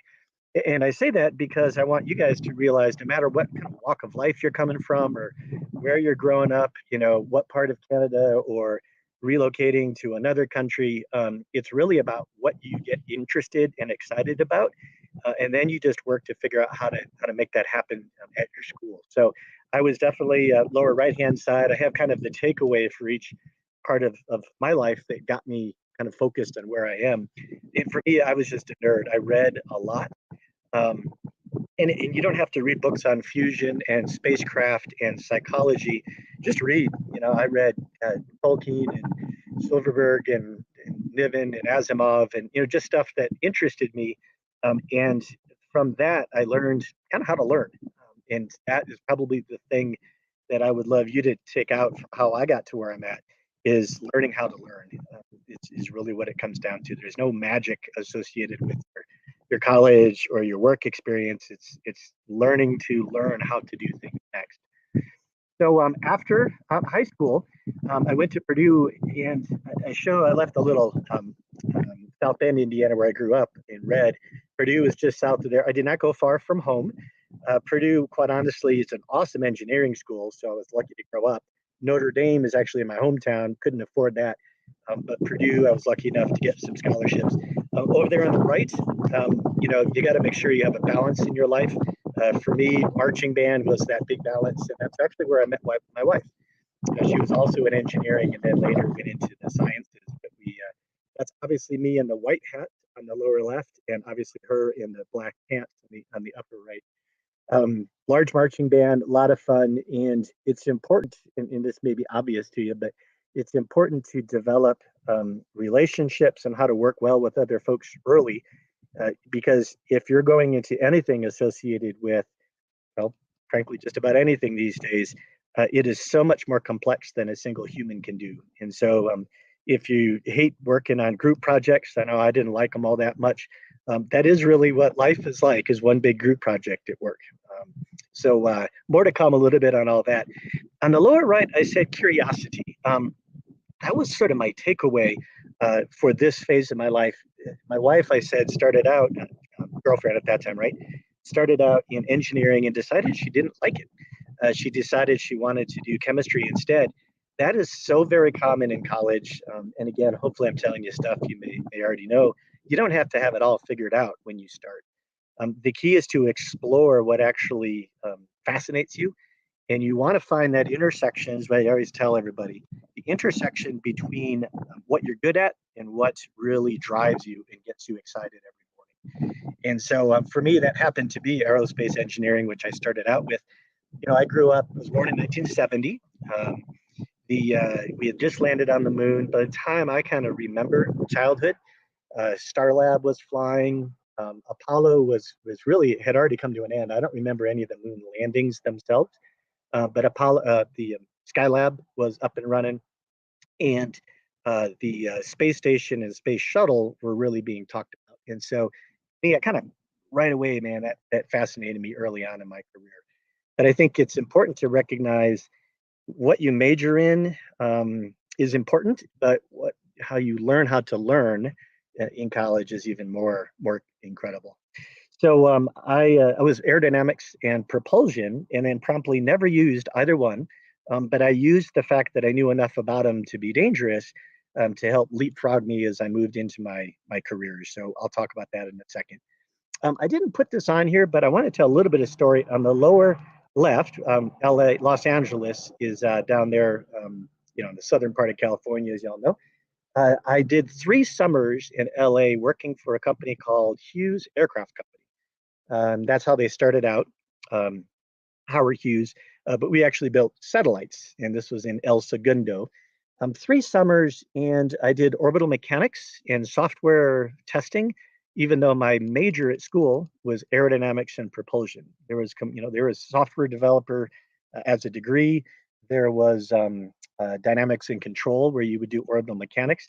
I wasn't in either of those focus areas at Purdue, But my basic knowledge and then the on-the-job training is really what was like hugely valuable. And you'll find that everyone expects that to be. They want you to know how to learn and be motivated. One of the interesting things, this is back before the computer. Well, there were computers, but there was no internet. I'll tell you that. So I literally went to the library and I pulled out the who's who of aerospace engineering companies. And I remember Michelle, this was while I was in college, so my girlfriend, wife now, with me, and we looked up about 55 companies and just put together letters, handwritten, or typed letters, sent them in with my resume, and said, "Hey, I'd love to do a summer internship." And I got one response out of 50, and that was from Hughes. And it happened that the letter went to the HR person who read it, and the guy that was hiring the summer interns happened to be a Purdue graduate. And he said, "Oh, well, we should talk to this guy." And that's how it happened. What you're going to find, at least what I have found in my career, you never know when something you've done will connect and when you'll be able to leverage that as you go forward. So always be nice to everybody. Always do your best because you never know when one of those connections is going like for you. The other thing is just be tenacious. Now I look back, I'm like, man, I sent 50 cold call letters out, and it worked. Um, and so a lot of that, you get that first little bit of experience, and then you're able to leverage. And that's how I got to my first job, which was out there in the East Coast. So the pictures here are of speaking of weather, an Earth science, Earth observing system called EOS Terra. And she's still flying 22 years later. She launched in 2000. I was the guidance, navigation, and control guy. And I remember my background was aerodynamics and propulsion. There's not a lot of aero in a spacecraft on orbit. And from a propulsion standpoint, we're just using pretty simple thrusters. So right off the bat, I was doing systems engineering. I was doing development of the software itself. By the time we launched, I was the navigation lead for the whole spacecraft. We were doing some pretty cutting edge stuff, looking at the Doppler shift of TDRS, which some of you may know. TDRS is that communications interface back to Earth for a lot of spacecraft in orbit. We would look at the Doppler shift, and from that calculate velocities and then figure out our location. That was before the days of GPS, if you will, or right as GPS was coming out. By the time we launched, I was the deputy flight software guy, deputy for all of software for the spacecraft, and I thought I was pretty good. I worked hard. We had a lot of retirements in the company, and so a young kid like me, I was at that time 28, became 30 in the year 2000, and I thought I knew what I was doing. That little on the lower right hand side, the humility. I'll tell you a quick story. You're going to learn more from your mistakes than you will in school. Is probably over stressing that point to you. But I remember I had moved down to Houston in 2000 after we had launched in the winter right before that. And so I guess it was 1999, I guess I should say, because it was December 26th, no, 22nd, right before Christmas. And for those of you, December 22nd, that's winter solstice. And long story short, I get a call from my boss who says, "Hey, the spacecraft just went into safe mode." Now, what that means is the computer hiccuped and we kicked over into this very basic stare at the Earth and be safe mode of the spacecraft. Met the flight software crashed. My stuff. So did a lot of research and checking into that and found that it was in my software, my navigation code, where I tried to take the square root of a negative number. And that was because there was a processor fault that we knew about, where if you subtracted a really big number from itself, you didn't always get zero. You got 1 times 10 to the minus 13th, just a tiny bit of round off. It was a known hardware problem with that particular processor, that brand or that line of processors. And you should have put in some protection around that. And I did not. So eventually on the winter solstice, right as we cross the x-axis in the frame of the Earth-Moon system, Earth-Sun system, wound up this thing added up, wound up dividing by the wrong value and then taking the square root of a negative number and crashed the flight software. We recovered the spacecraft, but I learned so much there. just because the equation was right, that's okay, but that's not enough. Your spacecraft has to work, or your systems have to work. And so you need to know enough or have asked enough questions about the implications and get folks to look over your shoulder. So I learned an enormous amount of, from a humility perspective and appreciation of just how complex these systems are that we build. So huge, awesome learning experience. No, I didn't get fired because that failure of imagination is what gets us, and everybody knows how hard that is. And we spend a lot of our time at Lockheed, in particular, talking about what could go wrong. And so it's part of the culture, if you will. And so when faults happen, we all work together and figure out what the solutions are. So I'm going to talk about teamwork in a little bit. So that was an awesome first job. I remember going into my boss's office and saying, "Hey, Mike, Mike, there's two things wrong with this spacecraft." I said, one of them is there are no humans on board, and the other is it's pointing at the Earth, and I want to look the other way. And he said, "Man," he goes, "that's so high up on those ladder of needs, basic security and housing and food, and then self-fulfillment and whatever."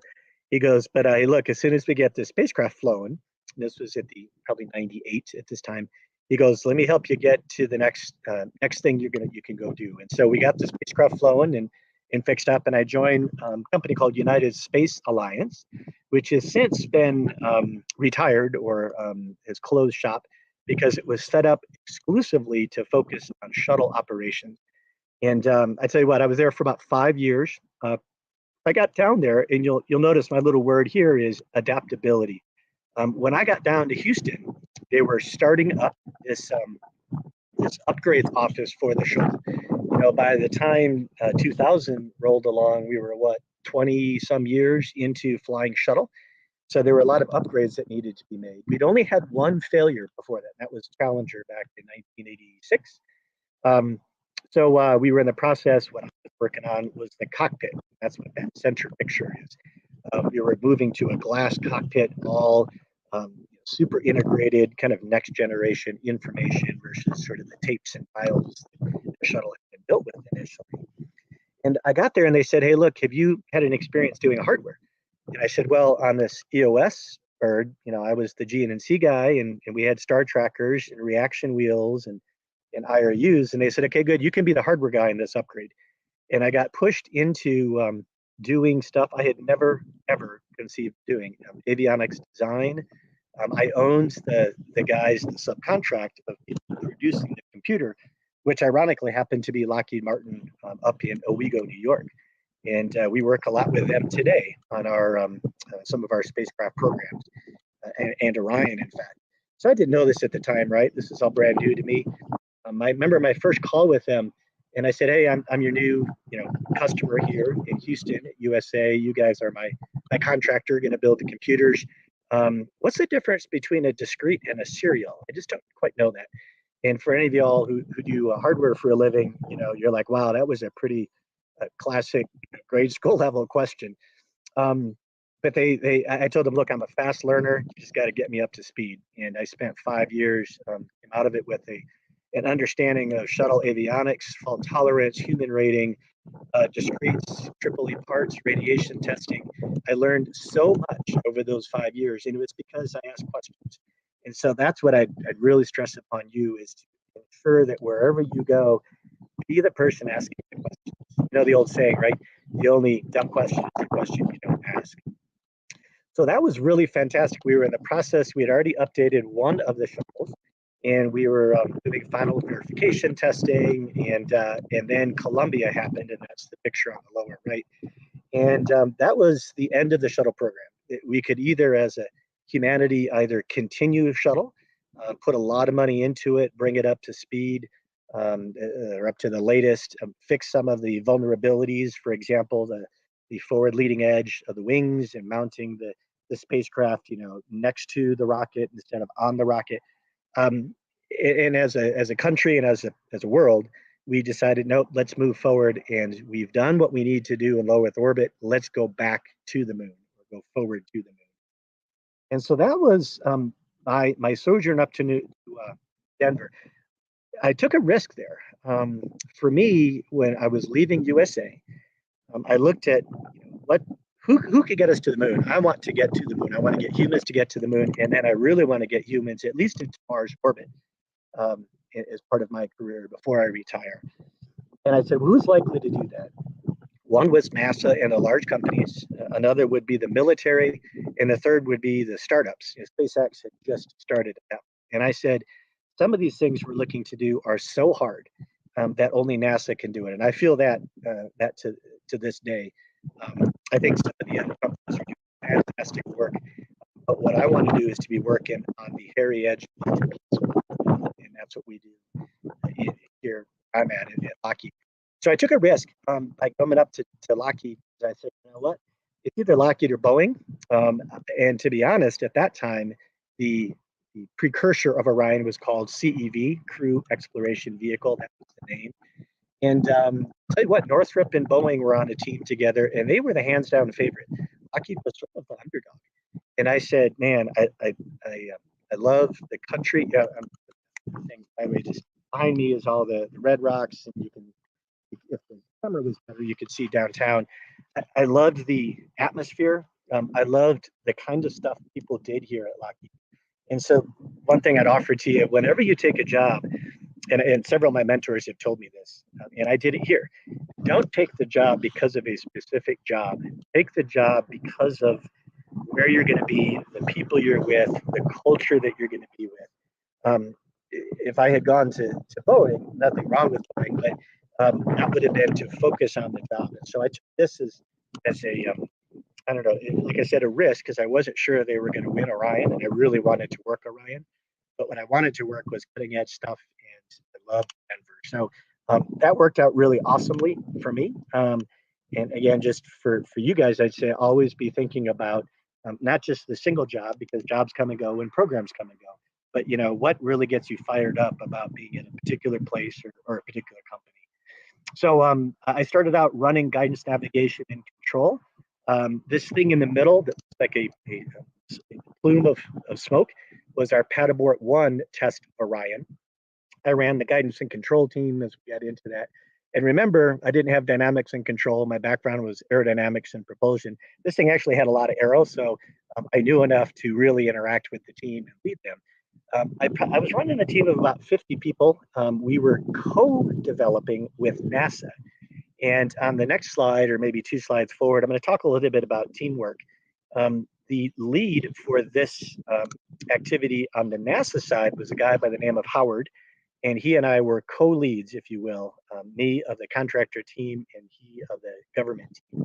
And together we probably had 100, 150 people, everybody from aerodynamics to flight mechanics to guidance and control, orbital mechanics, navigation, and all of the software that went into it. That was my first major leadership role, and I learned a lot, both by mistakes and also by really finding the right mentors. So we were super successful on pad abort 1. You can go out and Google PA1 and look at some of the videos. The one I love the best is, they have these high-speed cameras, right? And when the thing takes off, it goes 0 to 60 in an eighth of a second. It's a 14G acceleration, and this is to pull the capsule away if there's a problem.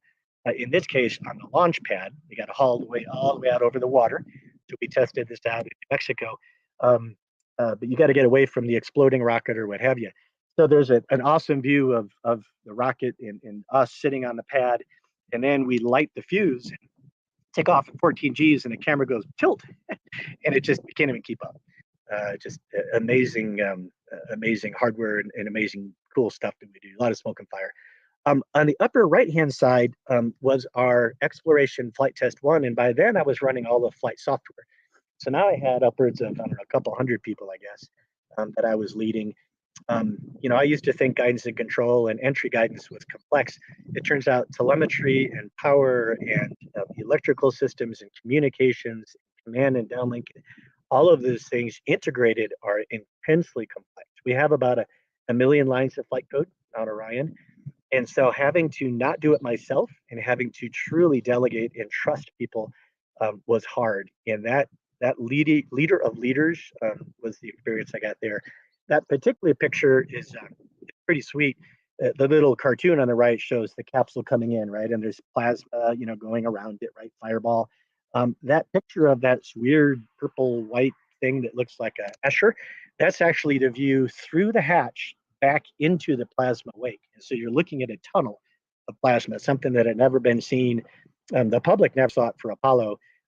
The crew didn't really either because their feet were down there and their heads were looking out the window. So this has really never been seen until we were able to do that on EFT1. And it's just mesmerizing if you want to look at that on the net. And then that's the picture of the Earth from the high orbit we got to. Amazing the value and the power of imagery. And that kind of leads me to the last activity that I've been in, which is business development. So let me just tell a little bit about that. The thing that has made me as successful as I am, and we're doing reasonably well, we're not out of business yet, is teamwork. The thing on the left there is what we call Mars Base Camp. And it was a pretty gutsy thing that we did within the company to lay out and advertise the concept for going to Mars, which is not something we don't usually get out in front of NASA several years ago. Some of you may have heard about it. It was hugely valuable for us internally to figure out what are the technologies that we think we should focus on and encourage NASA to focus on. And so that visionary, what we call vision casting, creating that for the world and for ourselves, takes a lot of courage because you could be wrong. It takes a lot of push within the company because maybe we're getting out of our comfort zone, right? There's no RFP, there's no proposal for going to Mars in the way that we suggested. And so you get out there and you share your ideas, and then you deal with people that say why you're wrong, and you get into the technical conversation. The other things on the right that I'm really proud of is the thing that's going to happen with Artemis 1, that, like I said, is 23 days from launching. There's a thing called Callisto, a technical demo. You may have heard of it. If not, go home and ask Alexa to take you to the moon. Don't say fly me to the moon, you'll get the song. But if you say take me to the moon, she'll tell you all about the fact that she, Alexa, along with Cisco and Lockheed hardware, are flying on Artemis here out past the moon. So we have a local voice control, a local instantiation of Alexa that we built with Amazon. And then we're going to control that from the control center in Houston. And that's what the picture on the upper right is. The reason I mentioned earlier the guy that I co-ran guidance and control with early on, turns out he was also the lead for some of the algorithms back on the cockpit upgrade on Space Shuttle when I was down at Houston. And now he's sitting there on the right-hand side. He and I ran GN&C together on Orion. He's now the program manager for the entire Orion program for NASA. So he's in charge of a multi-billion-dollar program. We laugh sometimes that we've become the grown-ups, but we still talk, God, at least once a week. That's him looking in the space at our implemented system here, this Alexa system. The guy to his left is an F-35 aerodynamics guy. Went to Purdue, was in the marching band. I've worked with him on and off over the years. He was the aero lead on Orion early, and he's now the payload lead for developing this system. So the message to you is be nice to everybody you work with, because chances are you're going to run with them again and again and again. And everything we build here is due to the fact that we can work together as teams, not just within a single company, much less a single country with a united purpose. So those are sort of my takeaways. I think I've left you 37 seconds or so, Patty, for questions. But I'm going to skip over my 4 things people want. And that's my handle on LinkedIn. Of course, you can find me at robert.p.chambers, and Mars Base Camper is my handle on Twitter. Awesome. Great. Thank you so much Absolutely. for joining us today. Really appreciated that, hearing your whole journey to where you are today. I think that will really help inspire a lot of the youth in Great. attendance. I just had one question for you. Sure. So you talked a lot about, taking risks and thinking about all these different programs. Especially today, we have so many really new and exciting programs just getting started. Yes. I guess I would like to know, from your experience, how do you deal with, in space, sometimes these programs do end prematurely. or alternatively, they take years or decades to actually be completed. I guess on the personal level, how do you really deal with that? Yeah, that's a great question. You know, the I don't have the numbers, but if you look at sort of the percentages, a large fraction of spacecraft, let's just call it spacecraft systems, complex systems, never make it to flight. So I got lucky that I worked this EOS Terra pretty much from CDR, critical design review, all the way through on orbit checkout. And so I thought, hey, that's the way it always works. You know, within a few years out of school, my very next program, some of these I didn't even bother to write in there. We never made it past. First, we never made it past CDR. Then we never made it past PDR.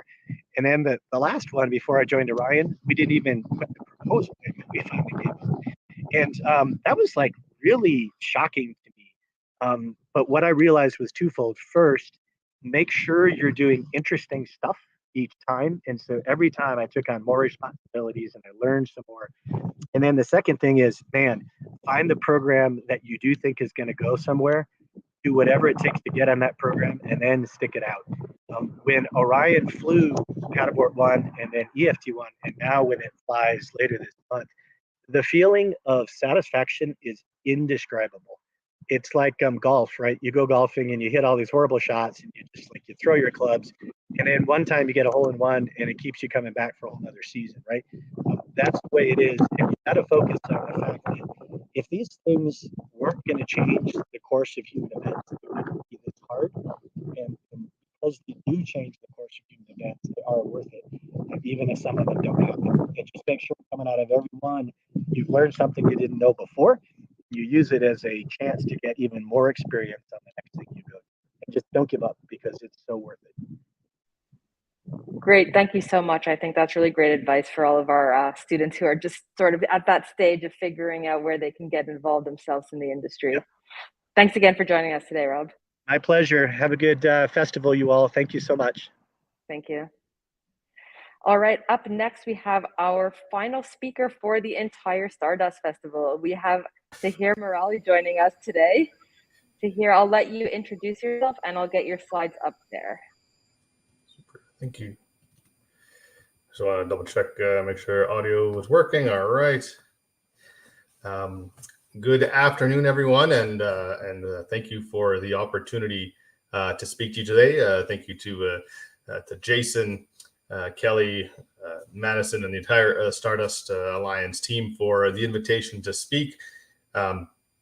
You've had a week full of incredible inspiration from the first time we're launching some incredible, amazing amateur rockets from Canadian soil that have soared higher than ever before, to hearing from some of the brightest minds from not only Canada but across the world. So I hope that you have taken away some nuggets from some of those folks that you've heard from, not only there live at the Tim Hortons Event Center, but also worldwide where you're streaming from.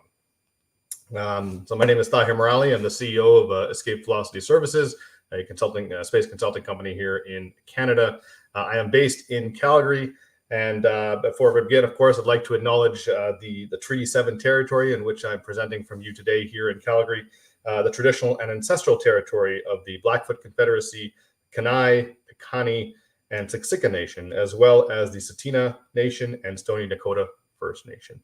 And it's where we work, live, and play. And it's I've been very fortunate to have grown up here in the Treaty 7 region and taken advantage of the wonderful nature that it provides.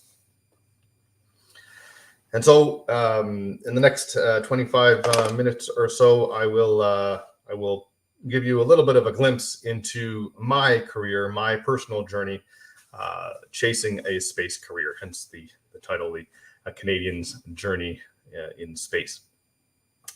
So I always share this image, and this is my all-time favorite image from space.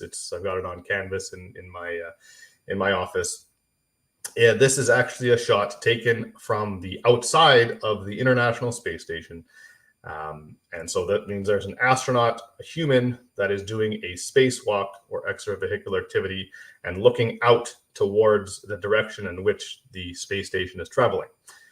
So what you see here is many things, and for me, each one of them means something so important. And you may have a takeaway that that resonates with you. And for me, I grew up as part of what's called the shuttle generation. That's the space shuttle right there in the center of the picture. That's Space Shuttle Endeavour. This was taken during mission STS-134, which was the second last space shuttle flight to ever fly. And this, for me, I grew up inspired by the space shuttle, by the number of astronauts and crews that flew missions, not only science and research related, but constructing what you see here, which is the International Space Station. And that leads me to kind of a second point. The International Space Station is a program I've been lucky to not only see be built, but also I've been able to participate and contribute to in my professional career. And I'll talk a little bit about it in a moment. But the International Space Station, and you may have heard this during some of the talks this week, is an international collaboration of 16 different nations.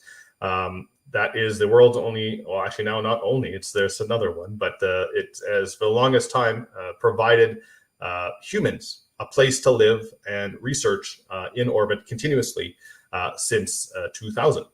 And so we've had humans that have lived off our planet for the last 22 years.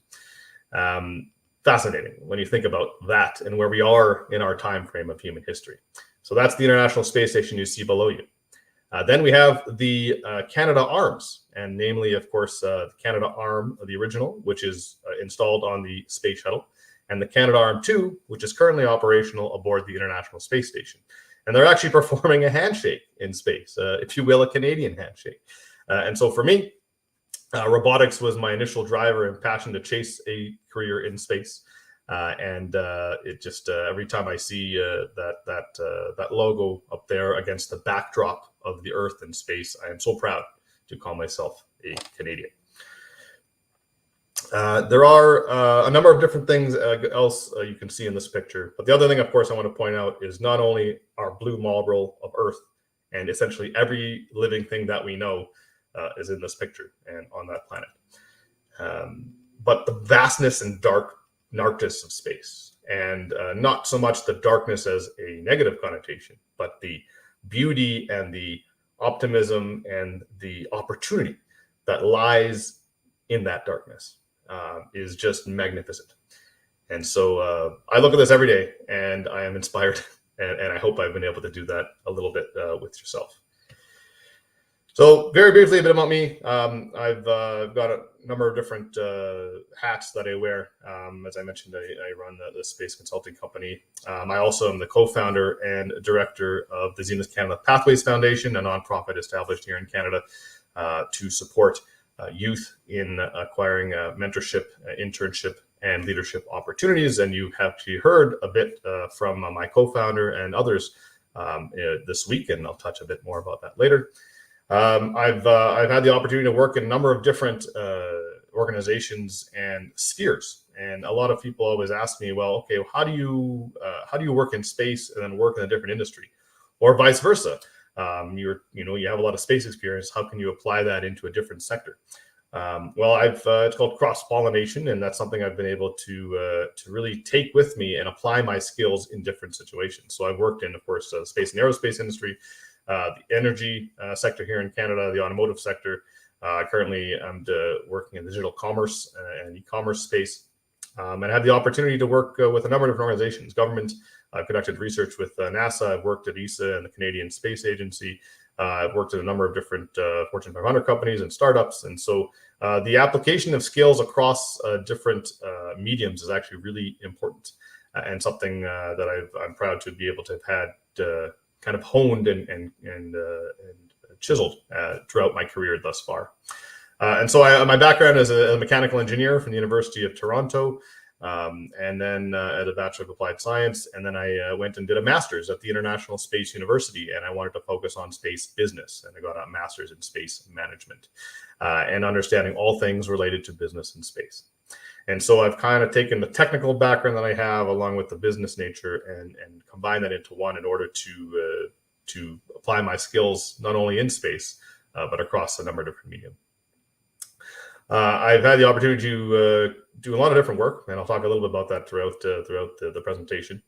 But there are opportunities, perhaps that for those of you listening that are kind of, okay, well, I'm not sure, I'm not working in space right now, and I would like to try and get into it. Well, the experience you get, whether it's space related or not, is absolutely important. You're going to gain the skills that can be transferable. You can look for opportunities to apply those skills in different areas. And so, hone your craft, whatever it is you love and you're passionate about, be the best you can be at it, and then see how it can apply into other areas. And I like to say the space sector it kind of takes the best of all the other different pieces of society to make ourselves, inevitably a spacefaring species, living and working and hopefully playing there once or twice.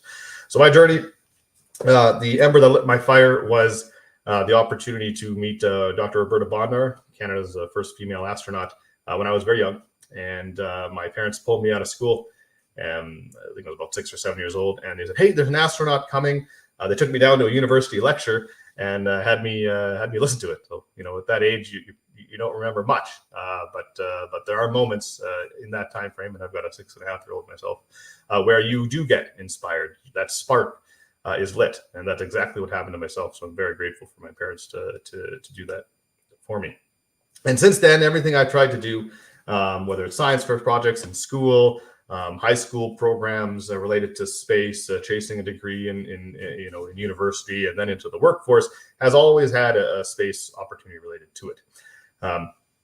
So I've had the opportunity to conduct, to work with two teams to put two experiments on the International Space Station that have been conducted by astronauts in order to help understand how our bodies work and operate in the microgravity environment. Very important to understand if we're going to go to living for longer durations in space, if we're going to go to the moon and Mars, as some of the projects you've heard of over the last few days. Here is that there are a lot of things we don't know. So a small slice of research that was very inspiring for me. And in fact, I didn't have a life science background when I joined the team to work on this experiment. And so one of the other things I'd like to share with you is that there's always opportunities to learn on the job or acquire new skills in a different that you may not have expected in a particular role or job that you have. And so certainly keep that in mind because you may end up having opportunities you would not have expected, and learn from those around you. And so it was a wonderful experience. I enjoy extreme environments occasionally, scuba dive, and that kind of puts me in a situation personally where you have to be more aware of your surroundings. Kind of comes from my training background as well, and communication. So doing things like this, outreach, education, has been a huge part of what I do in my career over the past several years. And so I've anytime I get a chance, just like this, to share inspiration, I try to. And so that's something I hope will give you a little bit of inspiration there. So when it comes to a career path, and for those of you in the audience that are kind of wondering, hey, well, I'm in high school, I'm not sure what I want to do, or I'm in university and I'm trying to get an internship, or you're mid-level through your career, or even well into your career, most people think that a career path looks like this, the corporate ladder per se. But from my experience thus far, this is what I feel like my career path has actually been. And no, it's not a black hole, but it's a spiral staircase. And the spiral staircase is important because occasionally you might move across laterally on your stair.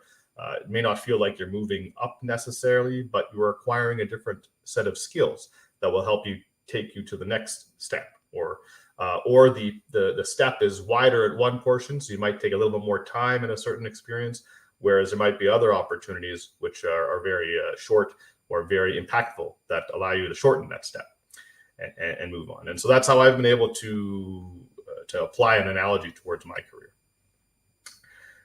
So one of the other items that inspired me when I was young is I remember sitting in at the Calgary Science Center actually in 1997 and watching this occur. And so I mentioned robotics off the top. So robotics, I had a very strong passion for understanding all things robotics. And this, as you see here, in 1997, was the NASA Mars Pathfinder mission with the Sojourner rover, which is probably size of a couple shoe boxes or 3 shoe boxes large. Very, very small compared to what we actually see today with the Curiosity and the Perseverance rovers. But this mission set the stage for what we're seeing now. So a lot of the lessons learned that were acquired from this mission in terms of the entry, descent, and landing capabilities, the communication potential, the types of technologies, the mobility system, all the different things related to putting something from Earth on a different planet and have it move and communicate with it and all the like, generating power. A lot of lessons learned to get us to what we, the larger than golf cart sized rovers we see now. And I was very lucky. I had the opportunity to actually go down to the NASA Johnson Space Center when I was in high school with the high school aerospace scholars program, or what's called the United Space School, still operating today. This was in 2002. And I was very lucky as a Canadian to have worked with, as you see here, a number of folks of similar age in high school from all around the world to work on a human mission to Mars and understand at a very high level what are the things that we need to do and have the access and essentially experts of NASA and their contractors at our fingertips. We were very privileged to have the opportunity to tour NASA, to understand what it was like to work and what a career could look like. And I was actually able to live with the host family for 2 weeks and see what it was really like a day to day and see if this is something working as an engineer, what it would be like. I show this image as well for scale. And so I showed you the International Space Station at the top. Well, this is the mock-ups or the high fidelity mock-ups, which the astronauts and crew train in before they fly. And so you can see for scale how big compared to, me in a blue shirt with orange hair at the time, compared to how large some of these modules really are and the size and scale of what it is we're building. And in fact, 10 years ago this week, we had, of course, the Curiosity rover that landed on Mars. And the unique thing about this picture here that I'm showing you, which is from the Mars Reconnaissance Orbiter, is essentially one satellite taking a photo of another spacecraft landing on another planet. Okay, you may think, well, we kind of do that here on Earth pretty often in some cases. Well, this happened on another planet that's 300 kilometers, a million kilometers away. So certainly something that there's a whole story behind this particular image. But the fact that they literally had seconds to snap this image and all the months of planning that went into the trajectories and understanding how to take an image of something else or orbiting around another planet that would be landing on another planet, simply incredible. And so this is rare, but it really inspired me on where technology had come. And if you look at the bottom shot here from the European Space Agency's craft, this is actually Mars from a kind of an off-nadir perspective. So kind of looking down through the side of a canyon on Mars, and you wouldn't believe it, but that is and this is actually an older picture, but the quality of imagery we're getting from other worlds is phenomenal. And so there's lots and lots and lots of opportunities to study and research. So on the topic of research, I mentioned the International Space Station and some of the life science experiments I was fortunate to be part of. One of them is called the Reversible Figures Experiment. So for those of you watching and in the room, have a look at this particular image and have your eyes focused on the red dot. And as you're looking at the red dot, I can't hear your feedback, but you will see something change about the white aligned image you're looking at. So it might take a couple seconds as you're looking at it. And so you may see that there are two different types of images. You may be looking kind of deeper into it, like a kind of a cardboard box or a hallway. Or you could see the opposite, where it's kind of a folded up CubeSat satellite with solar panels deployed. So that's called a reversible figure. And what these do is the brain has your inner ear actually has something called the otoliths, and it's liquid fluid and hairs that are in your inner ear. That when you're in space, as we've seen in some amazing videos from astronauts, fluid shifts, and there's also fluid in your body that does the same thing. So that actually influences your brain and what's called the neurovestibular system. And so everything that keeps you sane and stable. So you're sitting down on a chair or you're standing up. For example, your body is giving you cues related to gravity of what it is you're doing and your posture. Well, in orbit in microgravity, that completely changes. So something like this is an experiment that helps to understand how our body behaves when trying to interpret these types of signals. Very fascinating, but again, a small snippet. And so sometimes when we do, I'm going to switch now to just a very brief video here, and hope it plays. There's no sound, so not to worry. This is showing you a little bit about what a parabolic flight is. And so before we send up experiments onto the International Space Station or in space, we have to test all the systems on the ground to make sure they work correctly. Occasionally, we'll put them in what's called an analog environment. So as close as we can to get the data and what we expect to see when it's performed. So in this case, I'm on an aircraft, a parabolic flight that is essentially doing a roller coaster. And at the peak of that roller coaster, you get about 20, 22 seconds of microgravity, during which we actually tested the actual software and experiment that the crew used. You also get the dips of the parabola, which at about 2 Gs also allowed us to test some interesting data. And so so those are the kind of the things when you're developing things to ensure that they work. And that's the beauty about what the space industry does, is while other sectors have really great products, the aerospace sector is really, really good at ensuring that there is a feedback loop and ensuring that feedback gets implemented into the design, both by the operators and users, but also by the designers and engineers, to ensure that everything works the way it should. And that's just one example. I've also, when I was, after I graduated from my master's, I was very fortunate to have what I call my dream job, and that was an astronaut instructor. So I was in a role where I was designing a curriculum and teaching astronauts on how to use systems of the International Space Station.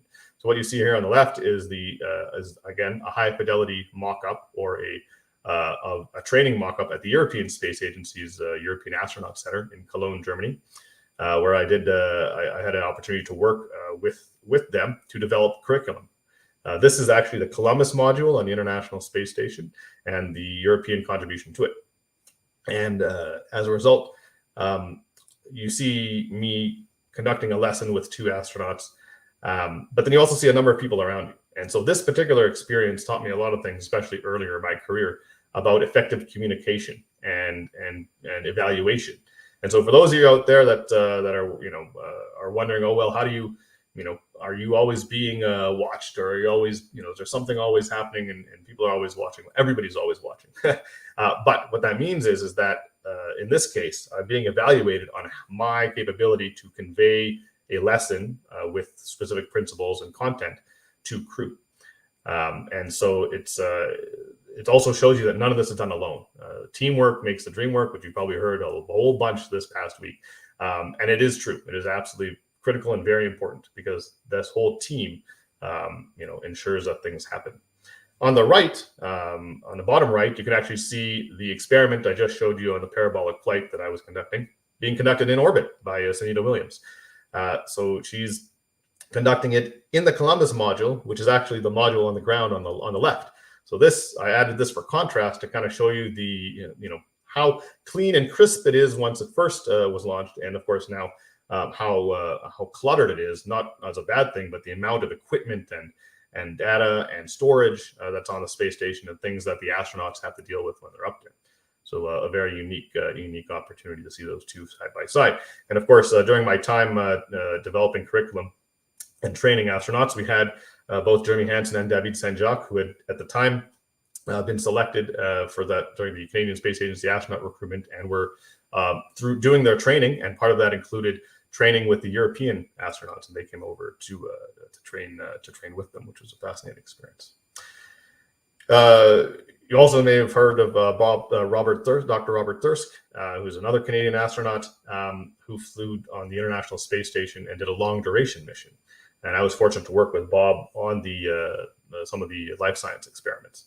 But Bob really took an opportunity to engage our Indigenous culture and population here in Canada. And there was 2 main things. One, every astronaut gets a kind of a crest or a mission patch that they're able to design. And as you can see that in the bottom left here, that he wanted to tie in some of the heritage and stories about the moon and flight from our Indigenous friends. And so he had an Indigenous artist, design his patch for him to reflect that. And what you can actually see him in the photo there, he's actually wearing a blanket. This was just after he landed from the Soyuz capsule. And that blanket was actually made by, has an Indigenous pattern and design, was made by Indigenous communities, and was given to him as a gift to use. So that blanket's actually, and the whole story is actually posted in the Canadian Space Agency's astronaut, let's say, Walk of Fame, where they kind of describe everyone's mission. And you can actually have a peek at that if you ever get a chance to tour the facility to see that blanket. The other two photos here are very interesting. The one in the middle, for those of you, of course, we were launching rockets this week. This is the infamous countdown clock at the Kennedy Space Center before it was changed to digital and had a makeover. So this is what the original one looked like from the Apollo days as well. I had the opportunity to catch the final space shuttle launch and take some pretty neat photos. But after this, there was an overhaul, of course, of the Kennedy Space Center, including the clock, which has now gotten a huge facelift. But I think this, if I can read it correctly, this was probably about T-minus 5 hours to launch. And the last point here is last picture here is astronaut dependence. And so I've learned over my career that you cannot do anything successfully without a successful family. And whether that's your family at work or your own personal family or your friends, astronaut dependence. So people that depend on you for their success are increasingly important. And I just want to share this as a note to say thank you to the families out there that support those that are chasing their goals and dreams. I mentioned I also worked in the energy sector. I was here just a couple shots of some of the projects that I had worked on over the years. I worked in Fort McMurray with some oil sands extraction facilities and natural gas extraction facilities. I worked with the client developing a polypropylene, so a plastics one, which is the photo on the left. And during my time there, it was absolutely incredible to have to work out in minus 40 weather. So it doesn't matter if it's Celsius or Fahrenheit. It's the same at that point. And so you can actually see a shot of Edmonton for any of those Albertans out there. That's actually Edmonton from space at the time of the deep freeze. So of course we love our great country of Canada and the beautiful nature that it provides. So that's a shout out to the deep freeze there. But of course, space also provides us a perspective that helps us when we're in need. And so there's something called the Space Charter for Natural Disasters. And this allows governments around the world to redeploy or to move their satellite assets in the event of natural disasters or emergencies in different parts of the world. Canada actually co-chaired this charter last year. This is a shot for those that are familiar with Calgary during the infamous 2013 flood, one of Canada's costliest natural disasters. Unfortunately, there was loss of life. But this is a shot of the significance of the flooding, which essentially the entire left of from the Saddle Dome over is entirely underwater. But it just goes to show you the amount of opportunity that space has to share with others. And of course, using this type of technology to inform those on the ground on movements and planning. I also had the opportunity to try and become Canada's next Canadian astronaut. So proud to say that I was able to get to a stage where I was counted as one of the 18 here in Alberta that made it to the 163, and inevitably were selected after that. Were of course Jenny Seide Gibbons and Joshua Kurchuk, who were awesome representatives. So I mentioned I worked throughout my career. I've had all these different experiences, culminating recently in working with the Canadian Space Agency as a project management engineer, having the opportunity to work on the Canadarm2 on the International Space Station, and that's actually Dexter, which is the robotic hand that provides a lot of tools and kits for robotic operations on orbit. But I also had the chance to work on some other unique projects and providing with the team here, providing some oversight on the RCM, or the RadarSat Cancellation Mission, a set of 3 satellites that was launched a couple of years ago, and was this is actually a shot of one of those satellites in the acoustic chamber where they do testing on all the spacecraft and their systems. And I also had the opportunity to work on the future looking projects.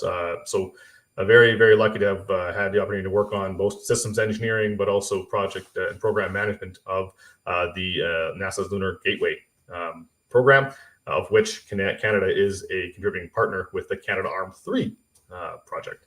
And so it was very unique to see how, having worked with the International Space Station program, having seen that built when I was younger, and now having the opportunity to contribute to the next big thing from governments in space going towards the moon. Very, very exciting, and very thankful and grateful for that opportunity to provide impact.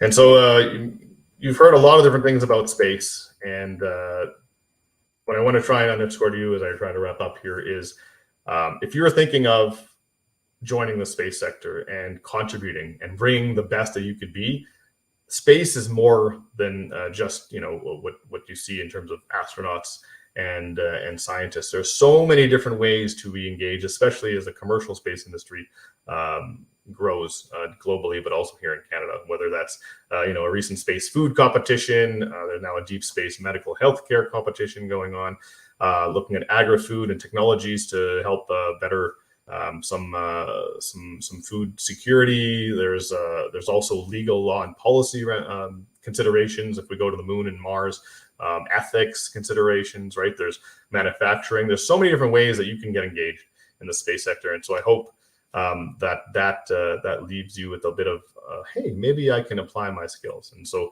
if you are out there and you're currently in doing your undergrad degree and you're curious about, hey, I would like to really work and get some more guidance in my career and perhaps build some leadership skills, well, I'll leave you with the Zenith Canada Pathways Foundation, or the Zenith Fellowship, of which I'm a co-founder of. And this is you may recognize some of these faces that spoke earlier this week. And we're all actually meeting in Montreal next week. But the intent of this particular program is to provide an internship opportunity and working in the space sector, senior level mentorship with folks across Canadians across Canada and around the world, and building leadership capabilities and giving back to the community. And so this is our inaugural year. This will hopefully then build a base of talent, of Canadian talent for the future that'll stay here, work here, grow their careers here, and build these networks and build Canada better for the future. And lastly, the cosmic selfie. So for all the things that we do, just remember that we're the pale blue dot. And this is taken from the Cassini mission several years ago, but that's home. And so there are some opportunities here. If you'd like more information, I'm happy to send that over to you. But to those of you that are out there, be bold. Skills are they take time to learn and be acquired. Don't think that you have to know everything before you try and go and do something. It takes time, and be patient. And it's important to recognize that. Try something out and find out what you don't like. Inevitably, sometimes you're going to find there's certain things that you do or work experiences that you're like, oh, well, maybe that's not really for me. That's okay. You will be far more productive and excited and passionate if there's something you find that you really love doing and getting up in the work every day to go contribute, and be engaged. So there's so many opportunities here in Canada and around the world, from elementary school, high school, university, and professional careers to not only engage, connect, but also give back. So those are some closing thoughts. I want to thank you for your time, and if there is time, I'm happy to take a couple questions. Otherwise, please feel free to reach out. Yeah, great. Thank you so much for that. I think that was a really great way to end off our Stardust Festival with some great resources and advice for all of the students and even the younger youth that are in attendance today. We are out of time for questions, but I hope people do take you up on reaching out. That's some message that we have heard a lot this week, is that don't be shy. People want to help you. So with that, I'd like to thank you for joining us today. Thank you very much for having me. All right, everyone. So that concludes the Stardust Festival. Thank you so much for everyone who's been tuning in this week, and we are really eager to welcoming all of you back in Cochrane next year. Thank you so much.